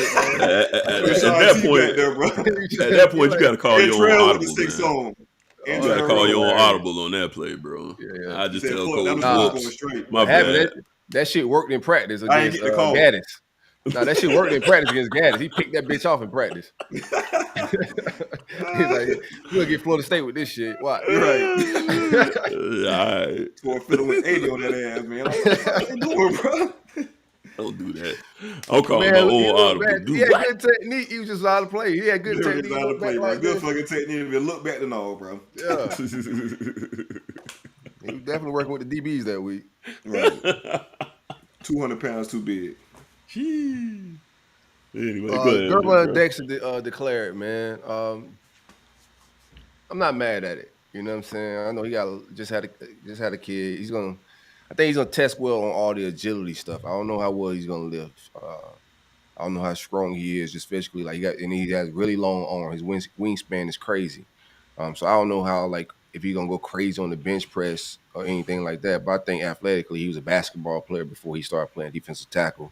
So he's just still a little raw in those aspects, but he's gonna test well as far as jumping. He's athletic for a man his size, so I think his 40 will be decent. You know what I'm saying? But just talking to guys like George Foss, man, we all be in the group chat shooting the shit, and he's an NFL scout himself. He talked to other scouts, so he got his ear to the streets, and he's just like, nah, bro, he need to go. You know what I'm saying? It's time. The word they hearing on the streets and his skill set, it's time to go. So nobody in the industry think he's making any wild decisions. Everybody's just on the same page with yeah, makes sense. Yeah. And also just having a kid, young family, marriage. Yeah. He moved a little older and mature than the average kid his age already, man. So married, really? I think he's gonna be all right. Yeah, bro. Okay. Salute. I believe so. I don't want to misspeak. I think he's married. Just moving it. Even if he's not, though, just moving in that. Moving that way. Yeah. Here she go. Told you we should. Yeah. I'd be. Right. Get Silk on the phone, man. Hey, nah, man. Let me shut up. Yeah. I'm about to get some shit up. Backpedal up out of it. Yeah. Larry Young about to set me up on the live. Marriage ain't nothing but a. I don't know what you're talking about, bro. Anthony Richardson declared as well. We all been talking about that all fall, bro. We kind of seen this coming. I had my man Pauls. I had my man Denny Thompson on a Quick Logo Talk this week, and we talked about it. The word he's hearing on the street is just there's gonna be 3-4 teams in the top 5 looking for a quarterback, and the word, he's very close to the Richardson camp. AR is going to most likely do his training with Denny out there, preparing for the draft. And just the word they were getting back is, top 10 stuff. They comparing him to Josh Allen and Mahomes and those type of guys. Shout out to Denny, man. That's dope, though. Yeah. Shout out to Denny, man. Cool cat, man. Denny be tapped in with these quarterbacks, bro. Once all these guys start hitting the portal, people can say what they want to say about him, but you just see names of guys he's been, developing over the years. Yeah. That kid Reeves, one of the Reed. Yep. Reed. The kid from Western Kentucky. Yeah, Austin Reed. Yeah. And that's a guy that speaking of, that's a Denny guy. And if Jordan Travis would have entered, that's a guy that I'm pretty sure would have entertained. But like you said, Reed, then you got moving forward, the 24th class. He told us already beforehand when we brought him on about fucking losing our commit, tripping.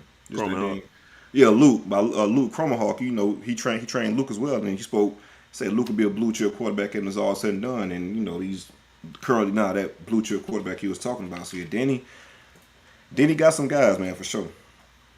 Jeff Sims, he has some guys. Yeah, Jeff Sims in the portal right now as well. Some think he may end up at Cincinnati. A lot of people thought he was heading to Louisville before Satterfield exited. We'll talk about that in a little bit. But he probably heading to Cincinnati now. That I don't know what their quarterback room looked like, but I know Satterfield was interested in Jeff Sims a lot. Proud of that, yeah. Back to the quarterback. I think AR is gonna be fine, bro. I think he's gonna get drafted. He's gonna kill. He's gonna, once he go run this 40, and throw on air with no defense, everybody gonna forget like the downsides of this season. Of course, he's gonna be critiqued because he's just one of those guys, and he's probably the most interesting talking point of the draft. It's a lot of just takes on him already. Him declaring he didn't have no super crazy season. You just seen a shitload of potential. So it's already a lot of opinions and takes out there. It's gonna be an interesting one to follow. But once he start working out, we'll run down like a 4-3 or some shit. Low 4-4. As big as he is, when he's slinging that shit around on air with no defense out there, and he just flicking the flick of the wrist, that shit gonna look crazy, man. It also is DJ Lagway Day. I appreciate that fragrance journey. Shout out to my guy, man. I appreciate that reminder. It is DJ Lagway Day, man. But while we're talking quarterbacks, to keep it on the trend of quarterbacks, we also lost a quarterback. We was recording this show last week, and I kind of started getting some texts. I broke it a little bit here on this show that Jaden Kittner was out of the program. And then it came out in the news that he had an FBI raid for child pornography.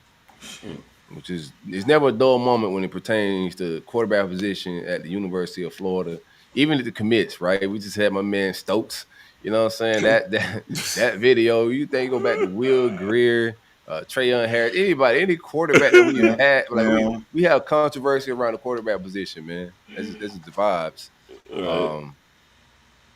But this was one of the wildest ones ever, you know what I'm saying? Like just there's no sympathy to be had, like it's a crazy and wild situation, dog. And I don't know. Opinions. What y'all boys thought when y'all seen that shit break? Anybody trolling around that shit? Y'all some different type of fans. I'm gonna be real with you. Y'all fanning to a different level when you trolling around that type of shit. That shit's just sick as hell, bro. Like that's sick. Yeah, real quick, super chat shout out to Scott for the donation. J-Trav for Heisman. Go Knowles, baby. Hey, Scott, I like your thinking, baby. I like it. Let's get it started. Make it this year. You think y'all gonna do better next year? I do. They got the mailman out. They put anybody on that shit. I absolutely, bro. Like the majority, our entire all of our production come back on offense. Only person we're losing on offense, if the thing is so true, is Pokey Wilson, and replacing Pokey with Winston Wright, who was the most explosive damn receiver coming in from the portal last year. You see, he had the car accident in the spring. Right. So, and if we add some more guys in the portal and try to take another leap, the offense averaged 36 this year. He was the fourth player in school history to have 3,000 yards and 30 total touchdowns.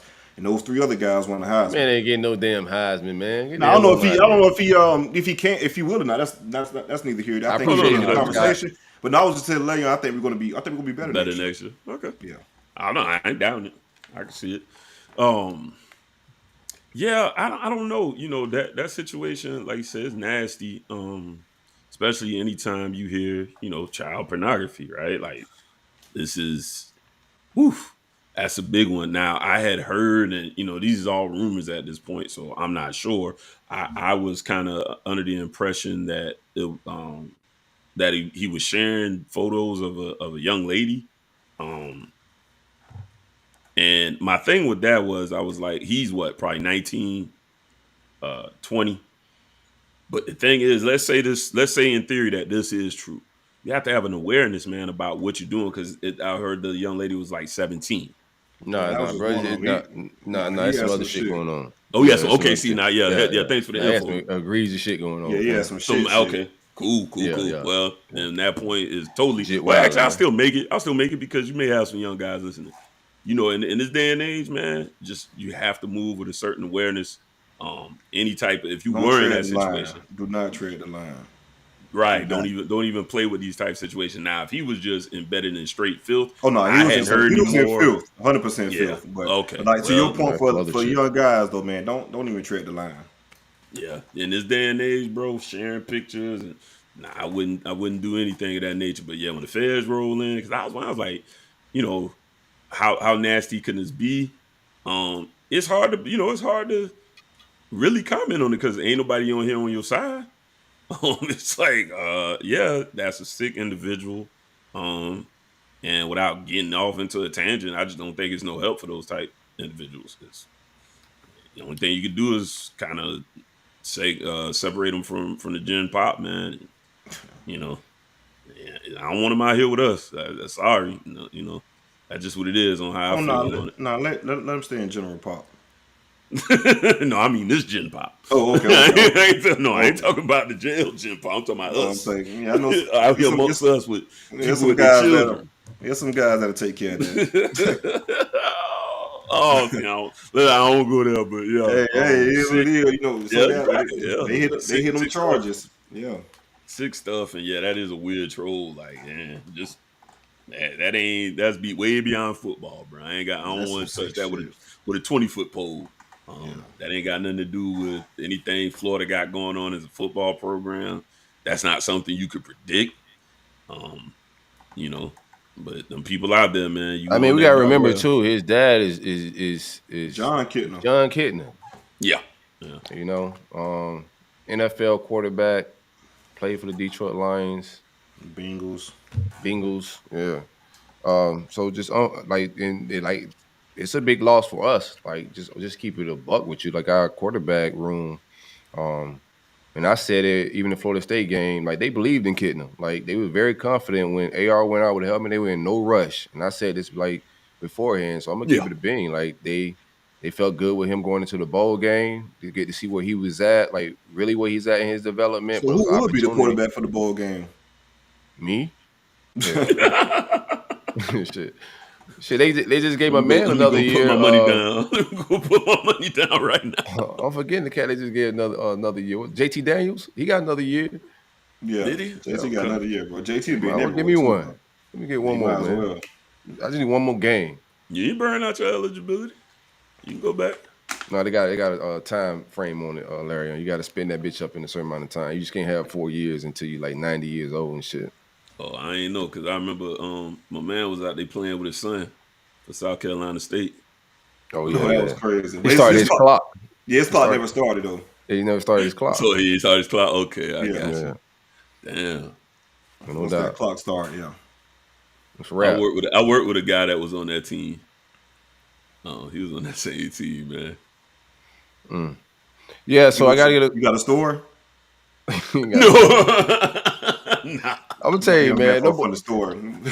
Hey, just imagine that motherfucker out to practice and shit, bro. That motherfucker probably in the blender trying to move out that damn locker room. Daddy out here, man. What is he doing? Because the son made it to the league and all. Oh, son actually played on the team.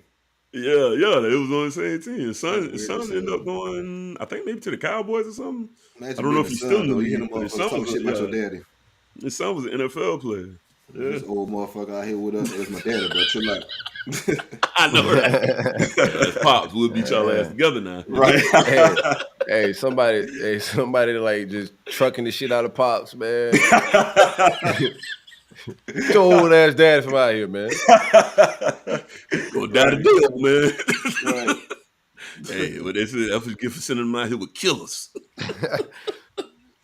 Rest in peace, Patrice O'Neal, man.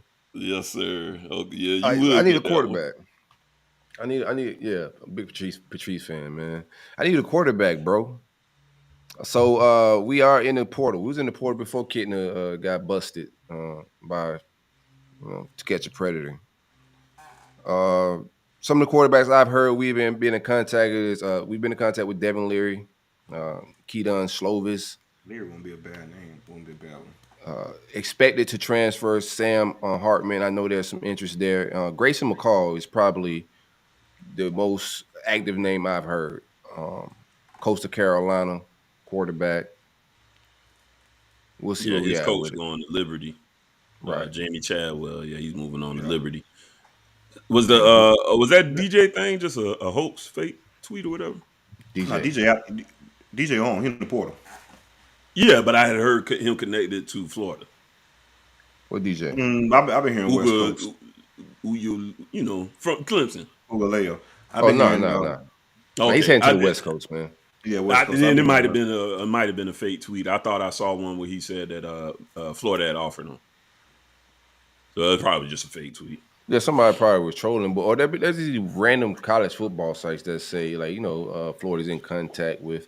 I haven't heard any interest from our side with him. Everybody I spoke to So there's like 3 or 4 quarterbacks that we've been in contact with, and no offer has went out. I think they're trying to, play it by ear a little bit, see who else jumps in the portal because it's still a little time here. But I haven't seen any in-homes. It was interesting to see because I don't know if we're making all our visit public, right? Some of this shit is behind closed doors, but they following the planes and shit, and the plane followers on the message board had that motherfucker vibing and rally and around the Carolinas a little bit. So, a lot of these quarterbacks are out of that area. Hartman, Devin Leary. Leary makes sense, though. I like Leary. Coach Carolina. Right. I like Devin Leary, but the injury is he's a little injury prone, but I like what he can do. Yeah, you got to see about that shoulder. Definitely got to evaluate that shoulder. For sure. Definitely got to evaluate that shoulder after that injury. That's something that needs to be evaluated. We're going to touch on something before we move on. About Coastal Carolina that Larry Young said the head coach taking the Liberty job. I saw a lot of people saying that's like a lateral job. Liberty got that bag, boy. Exactly. If you know what the money Liberty coming with, ain't nothing lateral about Liberty and Coastal Carolina, bro, at all. From a professional standpoint, like that's an upgrade. That's like Joel Osteen U. Yeah. You can get your money at Liberty. They paid Hughes some decent money, but of course not enough to keep up with the SEC. But from a regular G5 team like Coastal Carolina, it's an upgrade. For sure. That's all you're doing is chasing the bag in this game, as we can see. Yeah, man. That Christian school spending bread, my boy. And plenty of it. I'd have took it too. Oh yeah. And I'm sure they ain't been left in shambles. So that's where I'm at with my quarterback room. I hope we could get either. I wouldn't mind Devin Leary, but I am concerned about injury wise. Is that shoulder? Grayson McCall is probably the guy I want the most. I put Sam Hartman second. Give me Grayson, Sam, and then Devin Leary. It's like my top 3. Where's McCall from? McCall's from Coastal Carolina. Okay, that's how we started. Yeah, gotcha. Devin Leary's North Carolina State. All the ACC boys trying to get the fuck up out of there. There's been some Slovis contact as well. Keaton Slovis. He shredded Miami for a whole bunch, but that ain't doing much. Yeah. But I did say that now, like, bro, Slovis look all right. You got to realize what was against now. It was Miami, though. You feel me? Well, Miami. So, And it's crazy because that Pitt reporter literally came up and said, bro, this man has been bad all damn year. He's been terrible. I knew that was a jinx the minute he said that. I was like, oh, shit, here we go. Larry always knew some shit afterwards, though. I knew it once he said that. You ain't know shit. I did know. I been knew that. All right, man. The guys that we had hit the portal, Lloyd Summerall, I get it. Wasn't a starter. Had some guys ahead of him on the depth chart. It's time to get reps, man. You need film. So he's got to study the scenery. Find a depth chart that'll fit him. He'll have some suitors, ACC wise. He got some film with us this year. Played in the Florida State game a little bit as well, but he's a guy that hit the portal. Jalen Lee, defensive tackle. Like, bro, I don't know what Mullen was doing in my trenches, but he was playing with me, bro. Like, for real. That's why he had to get up out of here. Like, he was like, man, fuck this. I got to either go pro or get fired. No NFL team call, so he just crashed out, bro, because the depth just wasn't there, man, in the defensive line trenches. O-line panned out okay with Heavy seeing his development because he was getting 3 stars, but it took a little while for them to develop, but that panned out for us for Billy this year. Our offensive line is probably the strongest spot in the team. So offensively cool, but defensive line, a lot to be desired, man. Joseph Mugabil. Shout out to that boy. He's out of here. Offensive line, just guys are passing him. It made me remind me of the movie Office Space, and he was like, "Jameer, not gonna work here anymore, anyways." Yeah, right. You about to learn your name now, bro. Yeah, it don't matter now, I ain't got it now. You out of here. You gone. Like last time I'm seeing him. But he was a 4-star coming out of the 2021 class. Just was still a guy, like, all 4 stars ain't created equal. I keep telling people that on this show. Like, you got to see who you beating this kid for. And we didn't beat any big dogs out for Youssef. I ain't saying the last name. Cool. Yeah, it is. Spoke about AR. He's out of here. That's draft-wise. Chief Borders. We had to pull the pistol on that boy, but he decided to surrender his scholarship. He one of them guys you ain't even know was still on the team. No, I know he's on the teams and he's in all the videos. What do you mean? I'm talking about the We're having a coaches. good ass time. No, the The coaches coaches know. like, you still on the team? He's a good locker room guy, right? You know, I just he's just not touching the field at this point. He don't look like an SEC linebacker, one of those just tweener projects that Dan Mullen and those guys were bringing in. It's just an easy win. Like, we didn't beat anybody big out for Chief Borders. And that's just, where we at. We'll see where he ends up at, but we need some linebackers bad. Like, we saw that this year. Ventrell was the only guy with, as far as like guys that's been on campus for a little while. The freshmen the young boys showed some life, but as far as the veteran linebackers, you only have Ventrell.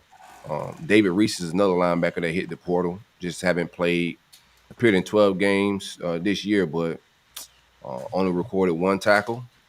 He still got 2 years to play, so he'll most likely get 2. In 12 games, you could trip up and get 2 tackles, man. He played every game. You jump on the pod, they give you an assist. Yeah, half a tackle. He just Corey Collier hit the portal as well.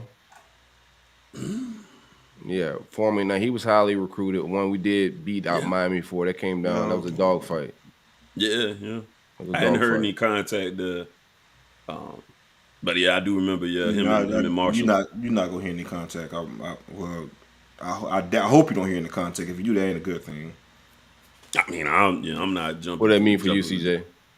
No, I'm saying if you hear contact from Collier, that's a good thing. I mean, that'd be a good thing for us.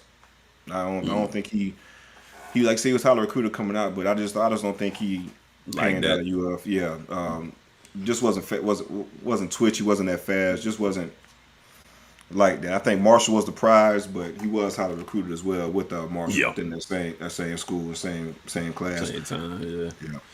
Real quick, you were speaking on linebackers. I not to interrupt too much, but Justin Flo was another name that is not an offer yet, but there's been some contact. He looked really good his freshman year. That's what I'm saying. Like, got a little banged up. Yeah, I don't know. We'll see. Some people be caught up in the name still ring out from the recruitment days, dog. But like from just production, and when you did see the plan, it just done guys not switched up like that. He looked great his freshman year. But then he had those injuries and stuff like that. Got injuries, so yeah, I don't know if he's that same guy still. Yeah, if he can still be that guy. I did hear there is contact. So we'll see if anything fletches out with that situation. Go ahead. No doubt. Another guy from the defensive back room, another safety, Donovan McMillan. Just a guy that the staff asked to move the linebacker. Not just wasn't fluid and fast enough for what this staff wanted at safety, and I think that's just kid ran like a 4.7, 4.8, bro. It's hard to once you want ball hawks at a position, guys that could cover more real estate. I thought he should have got more snaps regardless, right? And that's just my opinion watching the safety play this year. While he did come in, he made some mistakes when he was in, but I thought he brought a lot of presence in the run game with running the alley. He was very physical. But he did take some bad angles here and there, but I thought he was good enough to get more reps. But staff wanted him to play linebacker, bro. You know what I'm saying? Like, it's an easy decision. Do I want to learn how to play linebacker, or do I want to explore my option as a safety elsewhere? He could go somewhere else to play safety. You don't have to run a 4.4 to play safety in college football or in the NFL. Naquan Wright. That's it, bro. And a lot of like football IQ, anticipation, like a lot of shit you can't coach that Ed Reed had. Like, a lot of that shit wasn't just that shit was fast. It's just instincts, bro. God-given instincts. Right. Naquan Wright and my man Lorenzo Linger, both running backs, hit the portal. Expected. Once you get passed by 2 young boys, a true freshman and the transfer from Louisville, it's time to go get reps. So there's some more stuff that happened with my man Naquan for him to lose reps as well. I don't know all what the information, but it's just some locker room off the field stuff that limited his carries down the stretch and why he disappeared a little bit. But who else we lost? Dejon Reynolds, a guy that got productive towards the end of the season. Once we started getting some injuries at wide receiver, he had a few touchdowns, some catches. Just not fast or explosive, bro. Like, even like the teams we were playing when he was beating Vanderbilt, Yeah, that shit work on Vanderbilt, but like you just see, it's not the talent level that we needed at UF.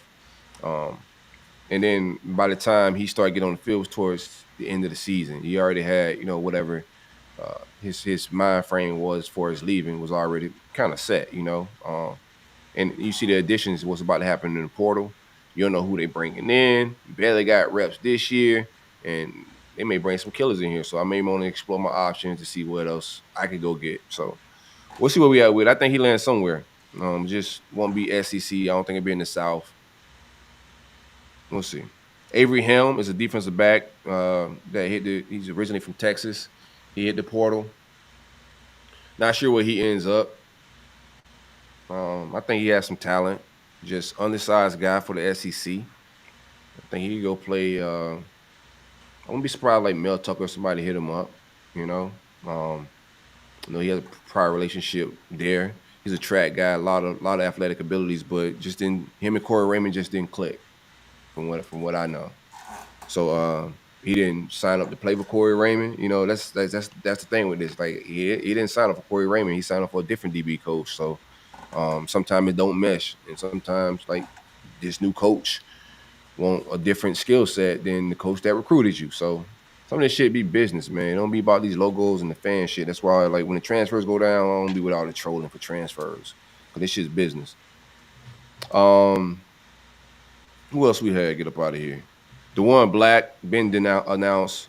The rest of these people I'm just going to run. I think we had about like 30 people or some shit, man. We're getting up there.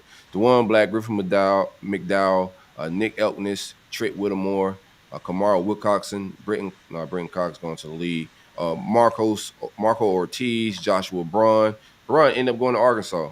Like I said, like a few months ago, he had a relationship with Sam Pittman. His dad, big Sam Pittman fans. The only reason he came to UF was because Sam Pittman went to Arkansas. Right. So he flipped from Georgia to us. Other than that, he would have been a dog. Chris Thomas Jr. is another guy that just hit the portal today. I expect some more. I expect Weston out of the wide receiver room. DeMarcus Weston from Clewiston, Florida. Jamarcus Weston, I'm sorry, from Clewiston, Florida. Who else I have on transfer watch? I'll put them Pouncey brothers. JV Pouncey brothers. The JV Pouncey, right. I put them boys on watch.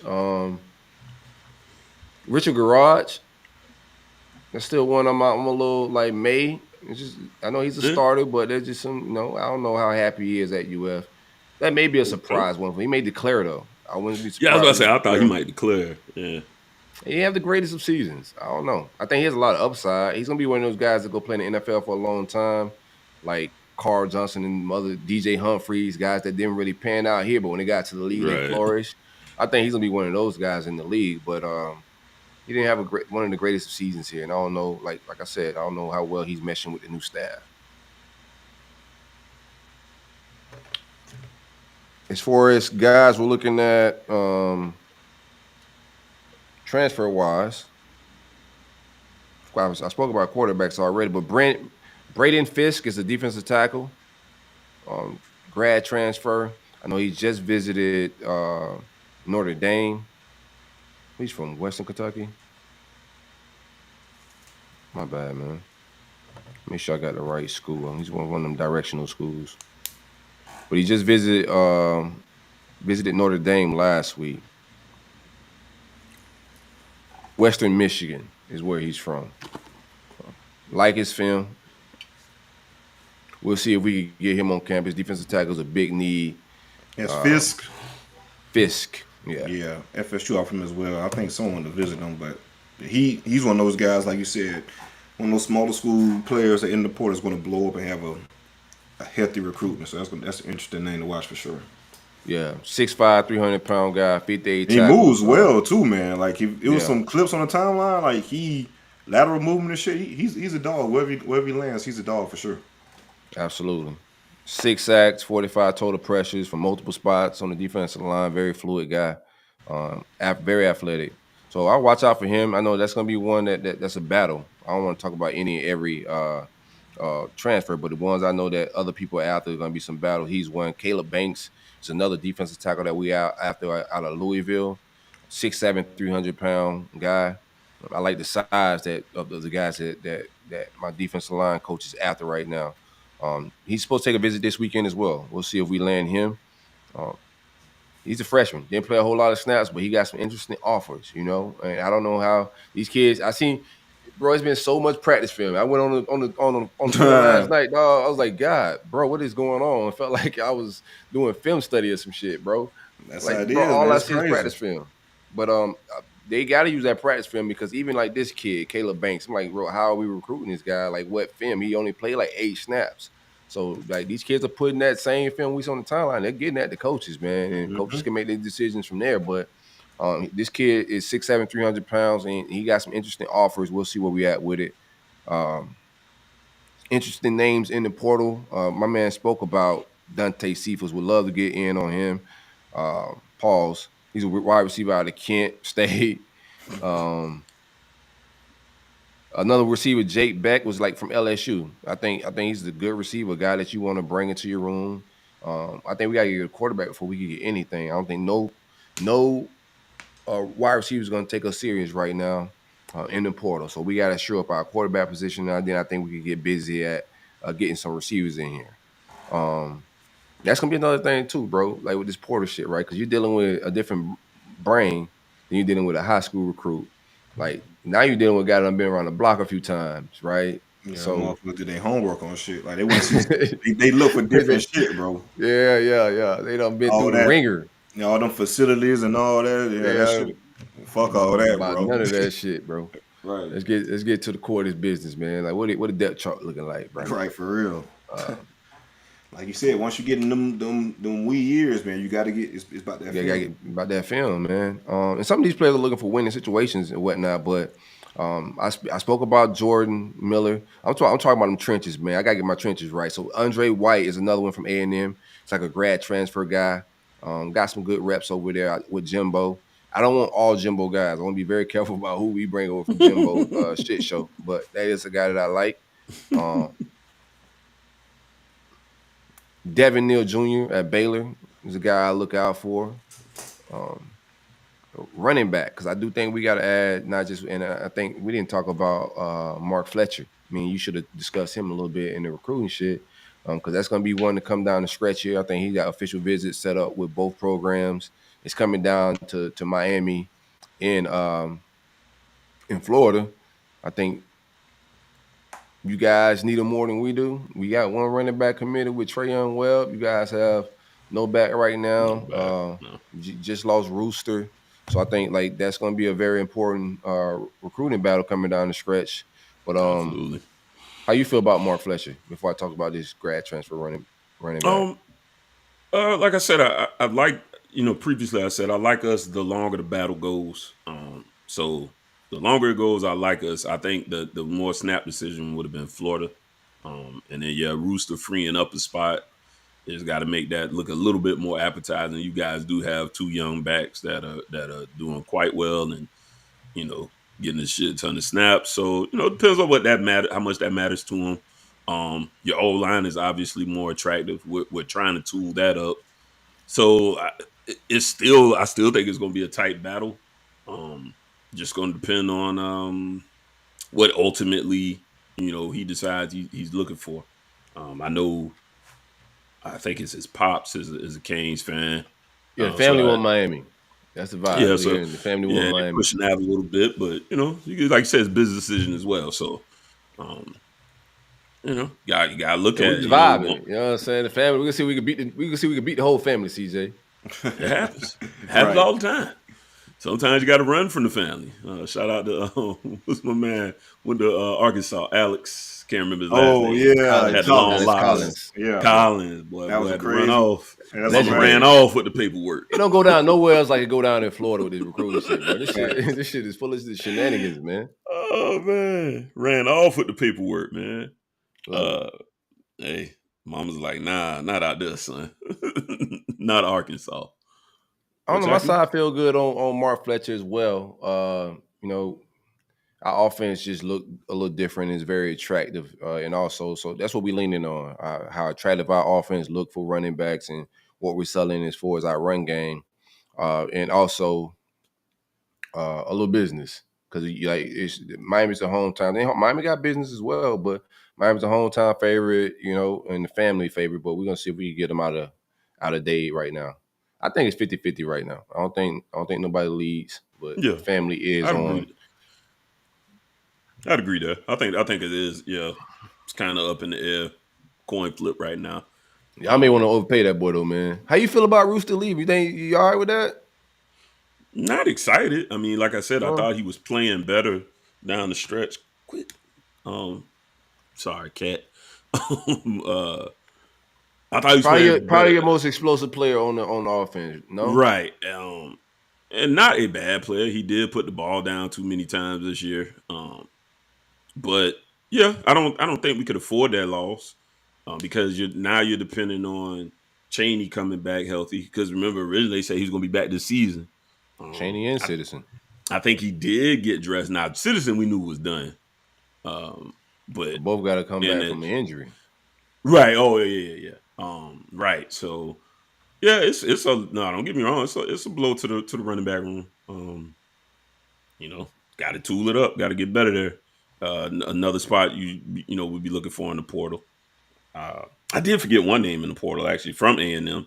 You reminded me when you mentioned that. Tunmey's Adelaide. Everybody in contact with that boy, man. Yeah. He got an offer, so he got his official offer. That's a big body kid, man. Definitely somebody we need. What's my other man's out there? Y'all hit up Stewart, Shamar? Nah, they say Shamar staying put. He staying put? That's what I'm in. That's the word, bro. Street says he gonna stay out there, man. Maybe he might find him one of them little babies. Van was playing as the boat went down. He might have found him a little baby out there. We got twin records, so I mean that ain't the selling point. Yeah, but you looking like at Mario first year and starting a new trajectory regime. up. Yeah, right. You would expect the trajectory to be hopefully up. Correct. And you expect the Jimbo to have this ship.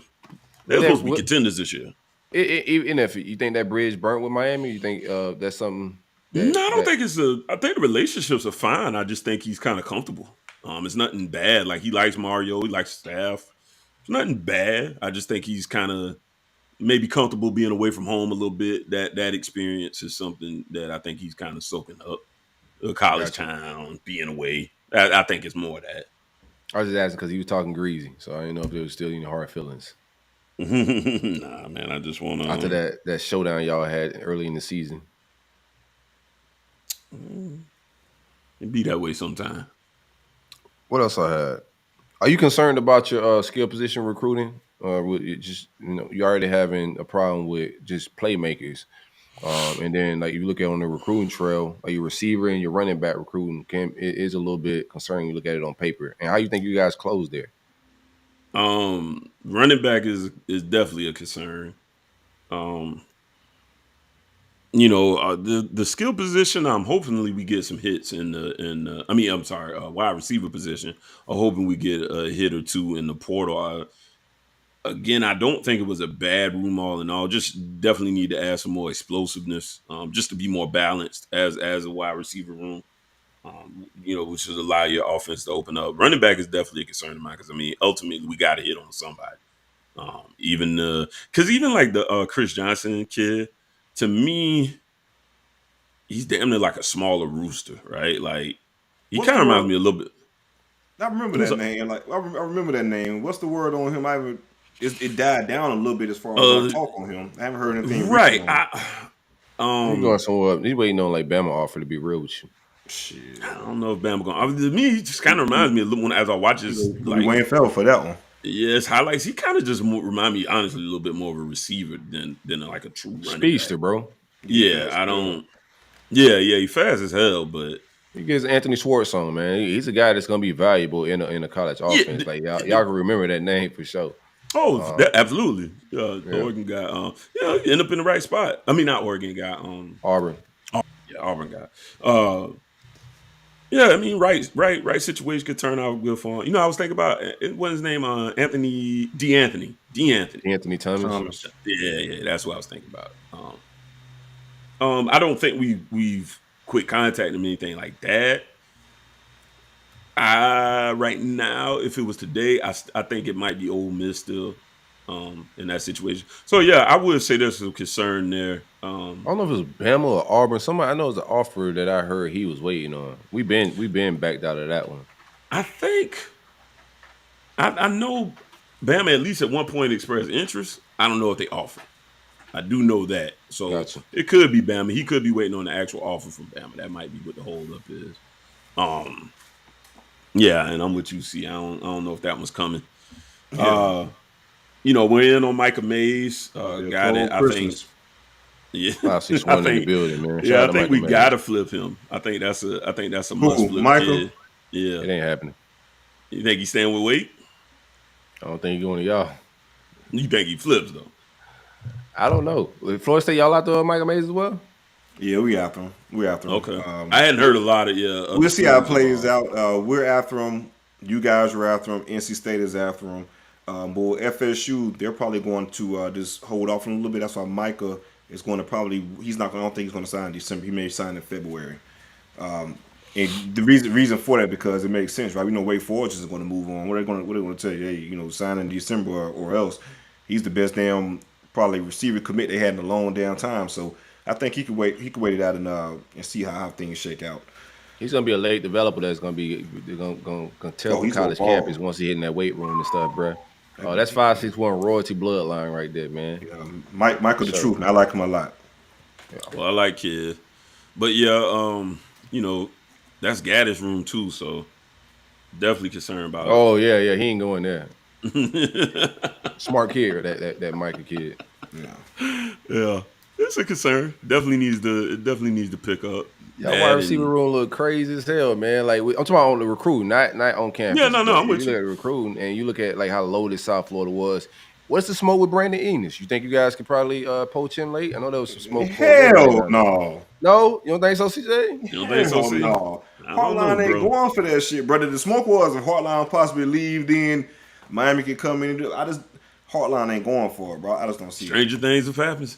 You know what I'm right, saying? Stranger things have happened. I guess from your perspective, of course I'm on the outside looking in. I ain't putting no money on it. I ain't no fool. I want to see how this thing close out, man. That would be the funnest thing that happened. A wild stretch, bro, of like recruiting. I hope everybody ready for the news and the vibes, bro. But when these players start choosing next week from the portal, and then signing day coming up, and then like the portal still gonna keep popping, like this shit, it's gonna be crazy flips. There's gonna be some wild business that go down that like a lot of this shit, these writers not getting the info, the real shit. They asking bullshit that nobody care about. This is business now. And business is gonna go down on signing day, bro. Business is not done. So people that committed and been committed for a long time, it's gonna be some flips going down. I know Miami trying to flip Jakeem Jackson, but we took that fight too. You know what I'm saying? While you trying to steal my merchandise, you better watch yours, cuz you know what I'm saying? Might have to swap some work out. It's gonna be ain't gonna be no swap like that out. Sometimes. We'll see. It'll be a one-way heist. No, man. Don't do us like that. One-way heist on the way, baby. No, man. We got our ski masks too. Oh, we're two robbers running by each other. Where you going? Where you going? Now, you trying to watch too many people trying to rob y'all. See, that's the problem. You gotta watch Nick. You know what I'm saying? You only got one pistol. You trying to watch Nick out the back though, and then you know what I'm saying? I got a lot of guns, whole lot of heat, whole lot of fire. All right, man. Let's talk some national stuff, man. Where we at with it? Oh, Dion is probably the biggest topic on the table. This is what I like about our show, right? We won't jump on shit when it's trendy. So I feel real good about having this Dion conversation, even though it's dying down by the time we're getting ready to record. We've been covering this shit the entire time. We've been interested in everything about it. We've been talking about the possibilities of him leaving early. We ain't started that conversation this week or last week when the hire made. We've been talking about this for a few months now. So we just, at the point where it makes sense, right? Now Dion's taking the job at Colorado. We thought it would be USF. That's the job that made the most sense to us on the show. But he ends up taking the Colorado job in the controversy. Dropping the ball. What happened? What? How they dropped it? How they dropped it? What happened? Do you know what happened? Yeah, from what I hear, they didn't want to give Dion the keys to certain situations, and just let Dion be Dion and do what he want to do. And then you see, they after that they follow up and hire the OC, the Tennessee OC for a head coach for the head coach position. Like you talk about the Tennessee OC, this is that his offense? Who offense is that? Hyper offense. Oh, you feel me? So I mean, when people thought that that's what people said about Hyper when he was with Frost, though. Fair enough. But yeah, just to go from having Dion in the bag and okay, I'll come if you give certain concessions, and then you don't give those concessions, you end up with that. That's just a bad look on South Florida. Just to see it, we thought they was taking a turn to being serious as a program. Especially when you could have just paid them in them Clara payments, man, like Colorado did. I would have lied to Dion about all type of shit. Yeah, you got to give sign papers. 6 million, 7 million, yeah, this, that. Oh no, we ain't got it right now though. You signed though. Right. Yeah. Y'all think overall, let me tell you something. I think Colorado was talking about TV. I think the AD was talking about, I think it's some TV money coming some in. TV money. Let me tell you something, man. Let me tell you something about Dion Sanders, Jack. Y'all think y'all seen him high step before. Don't have Dion check. All right. Shador, come on, get your stuff, boy. Oh yeah, that motherfucker playing another damn snap. That wasn't even, listen, when I saw that, I was like, nah, they got Dion money.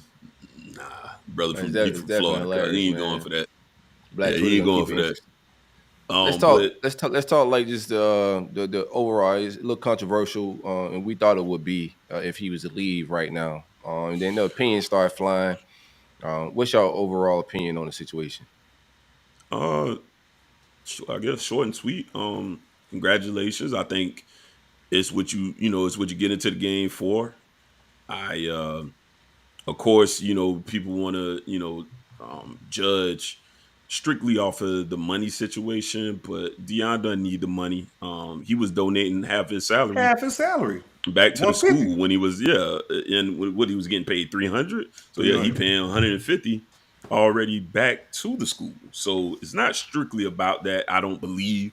Obviously, I'm not directly in touch with the situation, but I think Dion has big aspirations in the coaching world. From the jump, though, bro. That's what people fail to realize. Like this P5, not Colorado, because I feel like Colorado is gonna be a stepping stone job for him as well. But big time P5, we want FSU from the jump. But did they have the degree? Had to go through different back channels to get the degree, and JSU helped him to get that.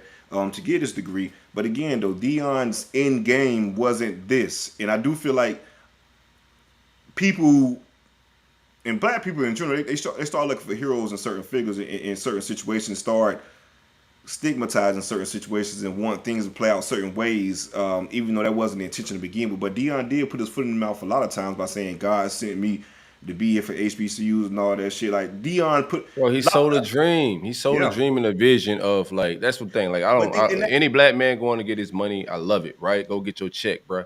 But it's like that ain't what he led with. He led with, I'm not doing this for money. And then now everybody's just saying, okay, so well, you got to go get some money. But dog, you led on the vision, not about the trajectory of my career. Of course, we expect Dion to go be the coach of the Cowboys one day, some shit if he could. That's that's what he's made for a big stage, bro. But I think like the biggest controversy isn't like him taking a Colorado job, because I thought, or him taking another job. I thought it being Colorado is like, damn, you'll leave for anything after you selling these boys like Travis on. I could bring you into our culture. We can develop you ourselves, black men. This is what he sold. Like us black men could develop you and send you to the league, just like these SEC schools, just like Nick Saban. And I thought he should at least finish the contract through. This is just opinionated. Like it ain't no like I don't hate. I don't think he'll sell out no weird shit like that. People that live in them screams are a different type of people. And that's my issue with it. That's my issue. Some people live in all that bullshit. Like, come on, them ain't rational people. They live in a different type of world, bro. But I just thought he should have finished the contract out with in that first recruiting class. Like Travis Hunter risked a lot, bro. Like he's the #1 player overall in the country. And he said from his quotes, this is Travis Hunter quotes, that he was doing this for the culture, So it goes from like that type of vision to now I'm going to Colorado. I'm gonna pull this same kid. I said we're gonna do this for the culture with to go do this for another reason now, and that's where I think it looks a little weird at. You know what I'm saying? That's just my perception of it all. But and that's my thing with that too. You're correct, but my issue with that, and not necessarily with that, is just how that's being focused on Dion when every other coach is the same damn way. You got a Yeah, but we G5 ain't holding up coach. to their standard though. Like that's what he was selling different, you know. Like we treat ours a little different, we move a little different. Is what like I thought he was selling. You know what I'm saying? Like I'm not holding Dion Because that was the platform at that time. At that point in time, I mean, I guess like my point. I guess you like a G5 coach. Come to this G5 school. Come to this. We could do the same thing these P5 schools do. We could get you to the league. You go play on national TV. You go play these P5 schools. Then at the end of the day, that G5 coach going both to the P5 school. That's my thing with that. And I understand. But he was on a different type of. He was on 60 Minutes, bro. He's on I Am Athlete. I think it was like, and it was a lot of cultural based from I Am Athlete show. It was him and Channing Crowder going back and forth, and Channing saying that, hey, nah, bro, like these kids shouldn't be risking for the culture, their livelihood. Like this is how we became millionaires and paying our family, and for a kid to risk that when he could go to Bama when he got all the resources in the world. And then you're saying, nah, we could do that. I could do the same thing they got with my resources. That's what the people, I think, upset people are more upset about him not seeing that through, because I think we all want to see that vision. Like that's what, like outside. I know some of this shit is emotions, right? Like, I'm gonna put some rationale and some logic into this shit, but some of it is emotion, yo. Like I want to see that shit happen. You know, like that shit is powerful to our kids if that shit was to happen. So I think from the upset people are more upset from that perspective. Not that Dion's going to get a job or get elevated. Yo, he's a superstar. We know he's gonna be successful at anything he touched, bro. He's gonna level People up. been upset at it for sure. Yeah. But when you have a job, you got to do your job too. You got to sell that job when you have it. So I see both sides of it for sure. Yeah, it's not hard to see both sides. You know, and I briefly brought it up before. And I still can't think of anybody that could necessarily hold that torch, or to pick that torch up. And because to be honest with you, in my mind, it ain't no one man. It ain't no one man. Well, like, what torch we talking about though? We talking about the notoriety, because HBCUs have been. We done seen JSU going, but we done seen HBCUs going good ass runs where they dominated. Hell, when I was at Cookman, we won 5 out of 6 MEAC championships, beat FIU, battled Miami. Yeah, you go even back there. FAMU got coaches. Grambling it's deeper than football, bro. It's just way deeper than football, right? Like it's the notoriety he brought. It's just the pub. No, I don't think it's on Dion. It went on Dion to fix like the problems that's really wrong with HBCUs as well. I want to see the Travis thing go through. Bigger than coaches. It's institutional, bro. Like them institutions are not. They have disparities with funding.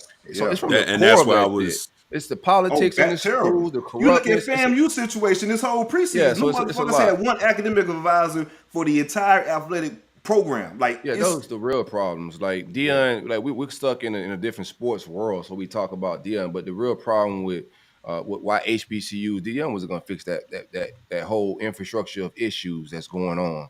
You know, we just want to see our own bring in this kid and get him to the league first round. And to be honest with you, I'm looking at Trav, bro. Trav looked like the same Trav that left high school. I don't think his body's developing. I don't think he's right now. I wouldn't say he's going first round. To JSU. That was one of my issues with JSU as far as how much can he really be developed from a physical standpoint. And that kind of to my point, I was my vision, my hope for what JSU could have become was a team that could have maybe moved into one of these G5 ranks. That's what I ultimately hope, because that's what's going to change a lot of what you're talking about, the infrastructure, because now you're a part of these bigger conferences, a lot more money pours in. Now you're not talking about one academic advisor and things where a lot more money just fixes. You got to have more eyes on that money too, because the money poured in. If you still got people mismanaging a little bit of money, funds, what they can do with, you got the corruptness, man. That. Yeah, you got to drain the swamp, bro. Absolutely. So that was what I was really hoping. I was like, man, if he sticks around, maybe they can get an invitation to, the Sun Belt or something like that, and that would be tremendous. That'd be something awesome to see in my lifetime. Disappointing on that end, but I think he did a good thing in just raising the awareness, and all in all, and the attention that's paid to him. So like I said, hopefully, there's something or someone, some peoples, like you said, it's not gonna be a man that can help elevate this thing to the next level, and fix some of these issues that are going on. Like something as simple as names on the back of the jersey. I know that seems simple, but I'm like, that always look crazy to me. I was like, name? Give him a name. You got a family. Let that name ring out. But, yeah, man, we're gonna still loosely follow. Like I know we got purpose of what we're doing on here, but we're gonna always follow HBCU and do our thing around here a little bit. And I think I encourage everybody else to continue to support, any HBCU that you can. Buy the merch, from the actual school, spend a little money, and just support. Take Dion being there just to do basic support. Pound that like button. Subscribe, tell a friend to tell a friend. Also, visit mvpsports.ag. Use coupon code ROLLUP. You will get 100% deposit match on every deposit. Not just your first time, not just your second time. On every deposit, you're going to get 100% match. You're not going to find a better deal.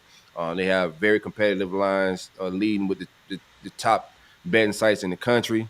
Again, it's mvpsports.ag. Coupon code ROLLUP. 100% match on the deposit. For shizzle. All right, let's do it with picks. Yeah, well, we got leaderboard. I know we ain't got no current picks to do. We do got current picks at the bowl. Yeah, we can do the last one. Yeah, leaderboard. Yeah. Hold on. Trying to pull it up on the app.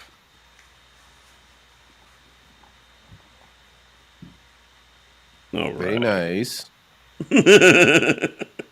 Well, I got the winners. I got the because I hit 1, 2, 3, 4, 5 out of 6, but I don't see the opponents on this. I probably can remember. And then let me. Now you gotta do the winners. You could just do the the leaderboard itself. Yeah. All right.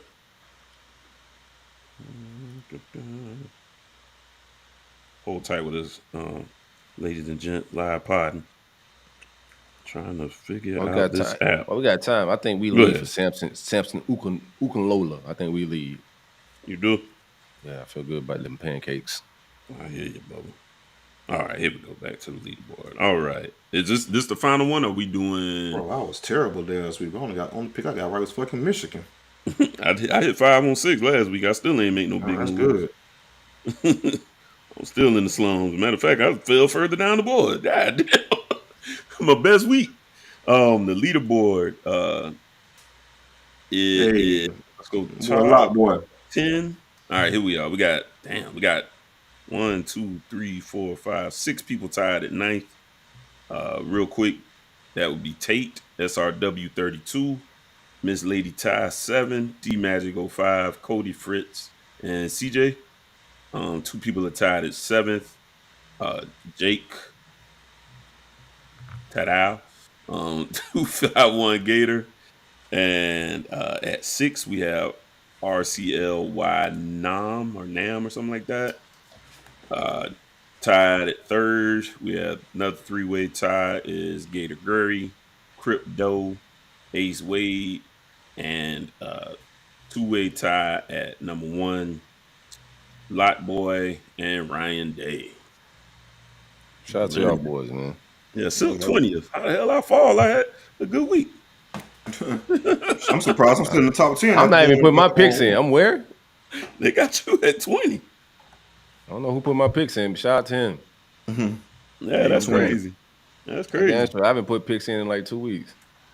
Yeah, and I'm like, wait a minute, dog. Somebody got to be inserting my picks for me. I appreciate whoever's doing that, man. Something's weird. Yeah, something's weird. Whatever. I take my lick. Yeah, what it is. Yeah, Larry done fell down to 30th. It's bullshit. Hit on 5 out of 6 and fell in the rankings. Everybody else must have hit 6 out of 6. So you said you only hit 1, right? Michigan? Yeah, just Michigan. That's the only one. That's what I'm saying. I'm surprised I'm still top 10. I ain't seen no football last week, bro. I was at Art Basel just vibing, so I ain't seen none of the games actually. That's all I did. Championship weekend. I was hanging out. Now, that Kansas State. I ain't had Art Best game was that Kansas State and TCU game. That was a damn good game. That was a good game. I seen that one. I did see that one. That was like Friday. Fact, that was going on while Georgia and No. That was Saturday. That was 12:00 game Saturday. Friday was the Pac-12 championship. Yeah, it was Pac-12. Yeah. Georgia and LSU was at the same time, and I ain't even turned on that one. I was watching the TCU game. That was a good game. Yeah, that's a real good game. Some abysmal just goal line football by TCU. I don't know what the hell they had going on. They fumbled the bag literally. So with that said, that's it for the actual picks. So how y'all boys feel about the top four? As it ended up shaking out, No, Georgia. we was doing bowl, right? We was doing the bowls. Yeah, I don't have them lined but up. let's do New Year's Six. Yeah, I'm about to say, I think we're just gonna do the New Year's Six, and then New Year's Six and Natty, man. We're not finna, and I don't think the Natty gonna probably like a tiebreaker or something like that. We use Natty as some type of tiebreaker. Yeah, and then what we got like right now, I can't go past the bowls. Yeah, I can't because I didn't start this, so I can't actually like if you go to the picks right now, they're not loaded up like that. So we can follow up. Yeah, we can fix that. Yeah, we can fix that, especially with time before the New Year's Six Bowl. So we got a little time to do that. Yeah, and then that way we should be able to, if it comes down to that, we'll get the tiebreakers in and go ahead and name the actual winners. Yeah. So we had one Georgia, 2 Michigan, TCU, and 4th is Ohio State, right? Yeah. We talk. We got another week to talk that, right? Like predictions and shit, right? That's cool. Yeah. I know there was a little rumblings about like, Bama should have made it. Which they ended up 5th, right. I think, and Tennessee ended up at 6th. Right. Yeah, I wasn't upset with it. I thought all in all, I was like, TCU beat every team on their schedule. They lose to in a rematch to Kansas State, who was a very good team this year, right? By 3 in overtime. Like, come on now. You got Bama. They lost those 2 games with LSU and who was the other team they lost? Tennessee. Yeah, Tennessee dropped 2 as well. Yeah, then LSU dropped 4. So come on now, if you take care of the games you take care of, then you're in it. Just like with Clemson, if they fucking beat South Carolina the week before, they're in the playoffs, and FSU probably going to the Orange Bowl. But I wish I had this graphic to put up what the playoffs would look like this year, right? If it was a 12-team playoff, I said I want to talk about that a little bit. You would have, of course, the top 4 teams to get a bye. So Georgia, Clemson, Michigan, and who the fuck is this top 4? Who am I missing? TCU? Ohio State. I'm sorry. Yeah. Well, now on this shit, I don't know what they got going on here. Yeah, I looked at that thing. That looked a little weird too. The season was Yeah. I remember different. the one you sent to the chat. I was like, wait, why would Georgia have to play the highest winning seed? I was like, then like a 13 seed had like a bye week or some shit like that. They got the bye weeks for. I guess they doing it with like conference championship kind of base, right? So they got Georgia, USC, TCU, Michigan with the byes. But I just think all these teams, bro, these are great matchups. Like Bama, Utah, that's a good matchup. Michigan, TCU, or Tennessee, Kansas State. All those shits could go either way, bro. And I think like most of these teams in the top 4, Georgia's probably the only one that people think they're just gonna beat the shit out of everybody. Everybody else could be eliminated, dog. Yeah, agreed. Penn State, Clemson, that's a good fucking matchup. Winner of that, go play Georgia. Yeah, I think the 12-team race will be interesting. Cause like you said, certain teams will have bias, so it's gonna be a lot of good matchups leading up to settle the portal down a little bit. Make postseason matter more. At least for the top 12 teams, and like to like 15 teams are going to still be competing towards the end. Trying to get within that 12. Yeah, you lose 3-4 games now. Like everybody start packing it in. Like you lose 3 games and still be in that top 12 this year. Yeah, and y'all would have made it. What I think you was talking about it. 3 out of 4? A bunch of times, bro. Would have made the playoffs with all 3 coaches: McElwain, Muschamp, and Mullen. We would have made the playoffs under that format. I'm with it at this point. I mean, you might as well roll with everything because I didn't even want to go to a playoff.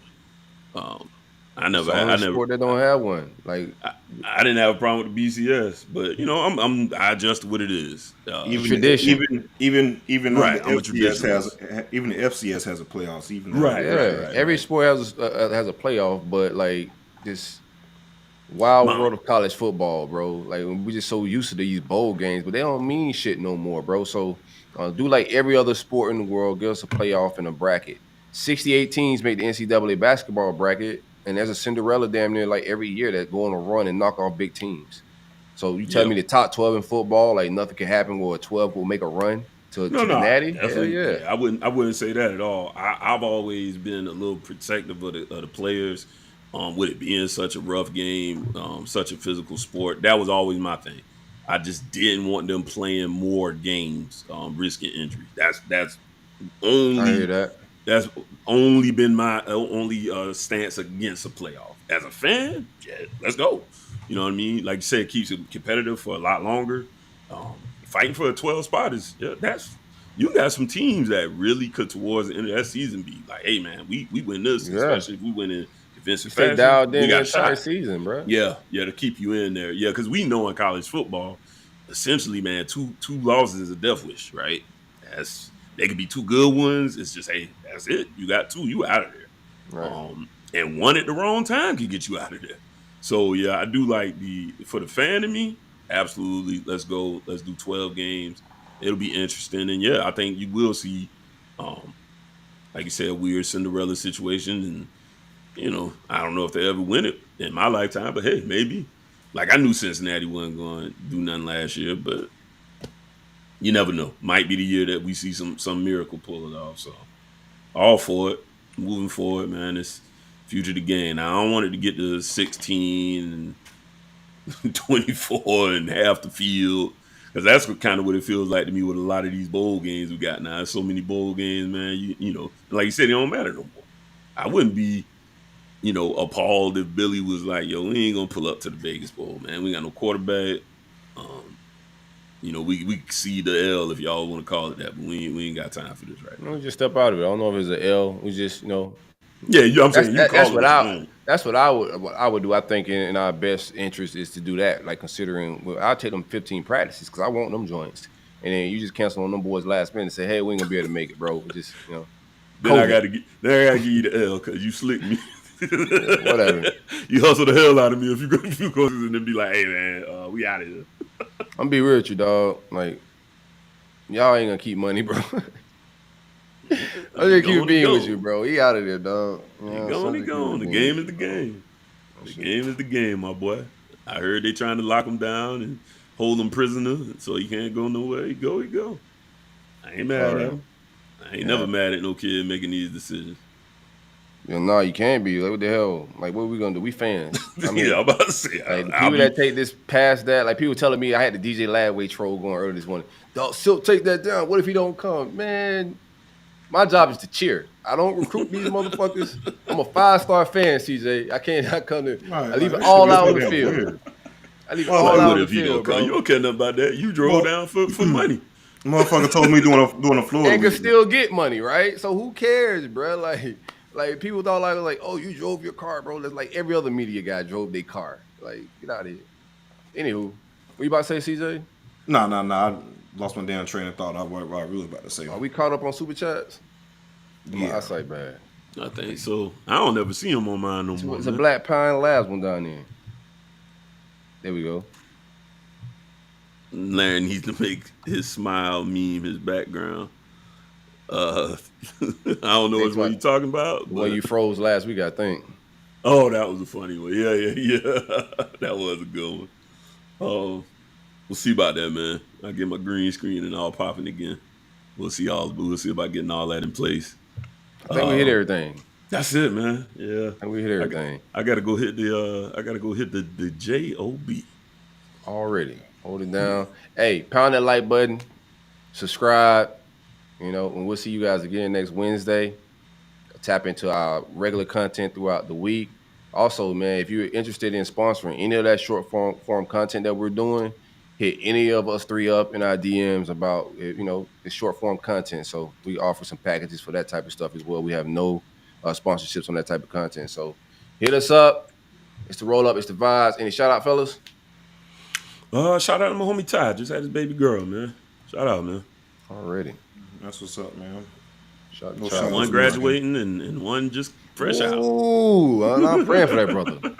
He had him young, dog. It took two kids in high school. 2 kids in high school, cuz. I can't do it right now. Young. He only, 34? Shit. 34. I'm looking at my exit strategy, my exit age right now. That's what I ain't that far away, Larry. Huh? No Get these doubt. kids off the books. Right. Yeah, right. Never off the All books. right, we'll see. It's a different type of freedom when I ain't got to care about what they ate all day. You know what I'm saying? Yeah, you say that until baby girl text you. Then all that's out the window. Yeah. Hey, we out of here, man. I always forget my shout outs. I'm gonna be real with y'all. The Kush be big by the end of the show. I be having people I want to shout out, man. But shout out to everybody that's giving us love and holding us down and just enjoying the content and telling and spreading the word. All right, we out. We out. Taylor.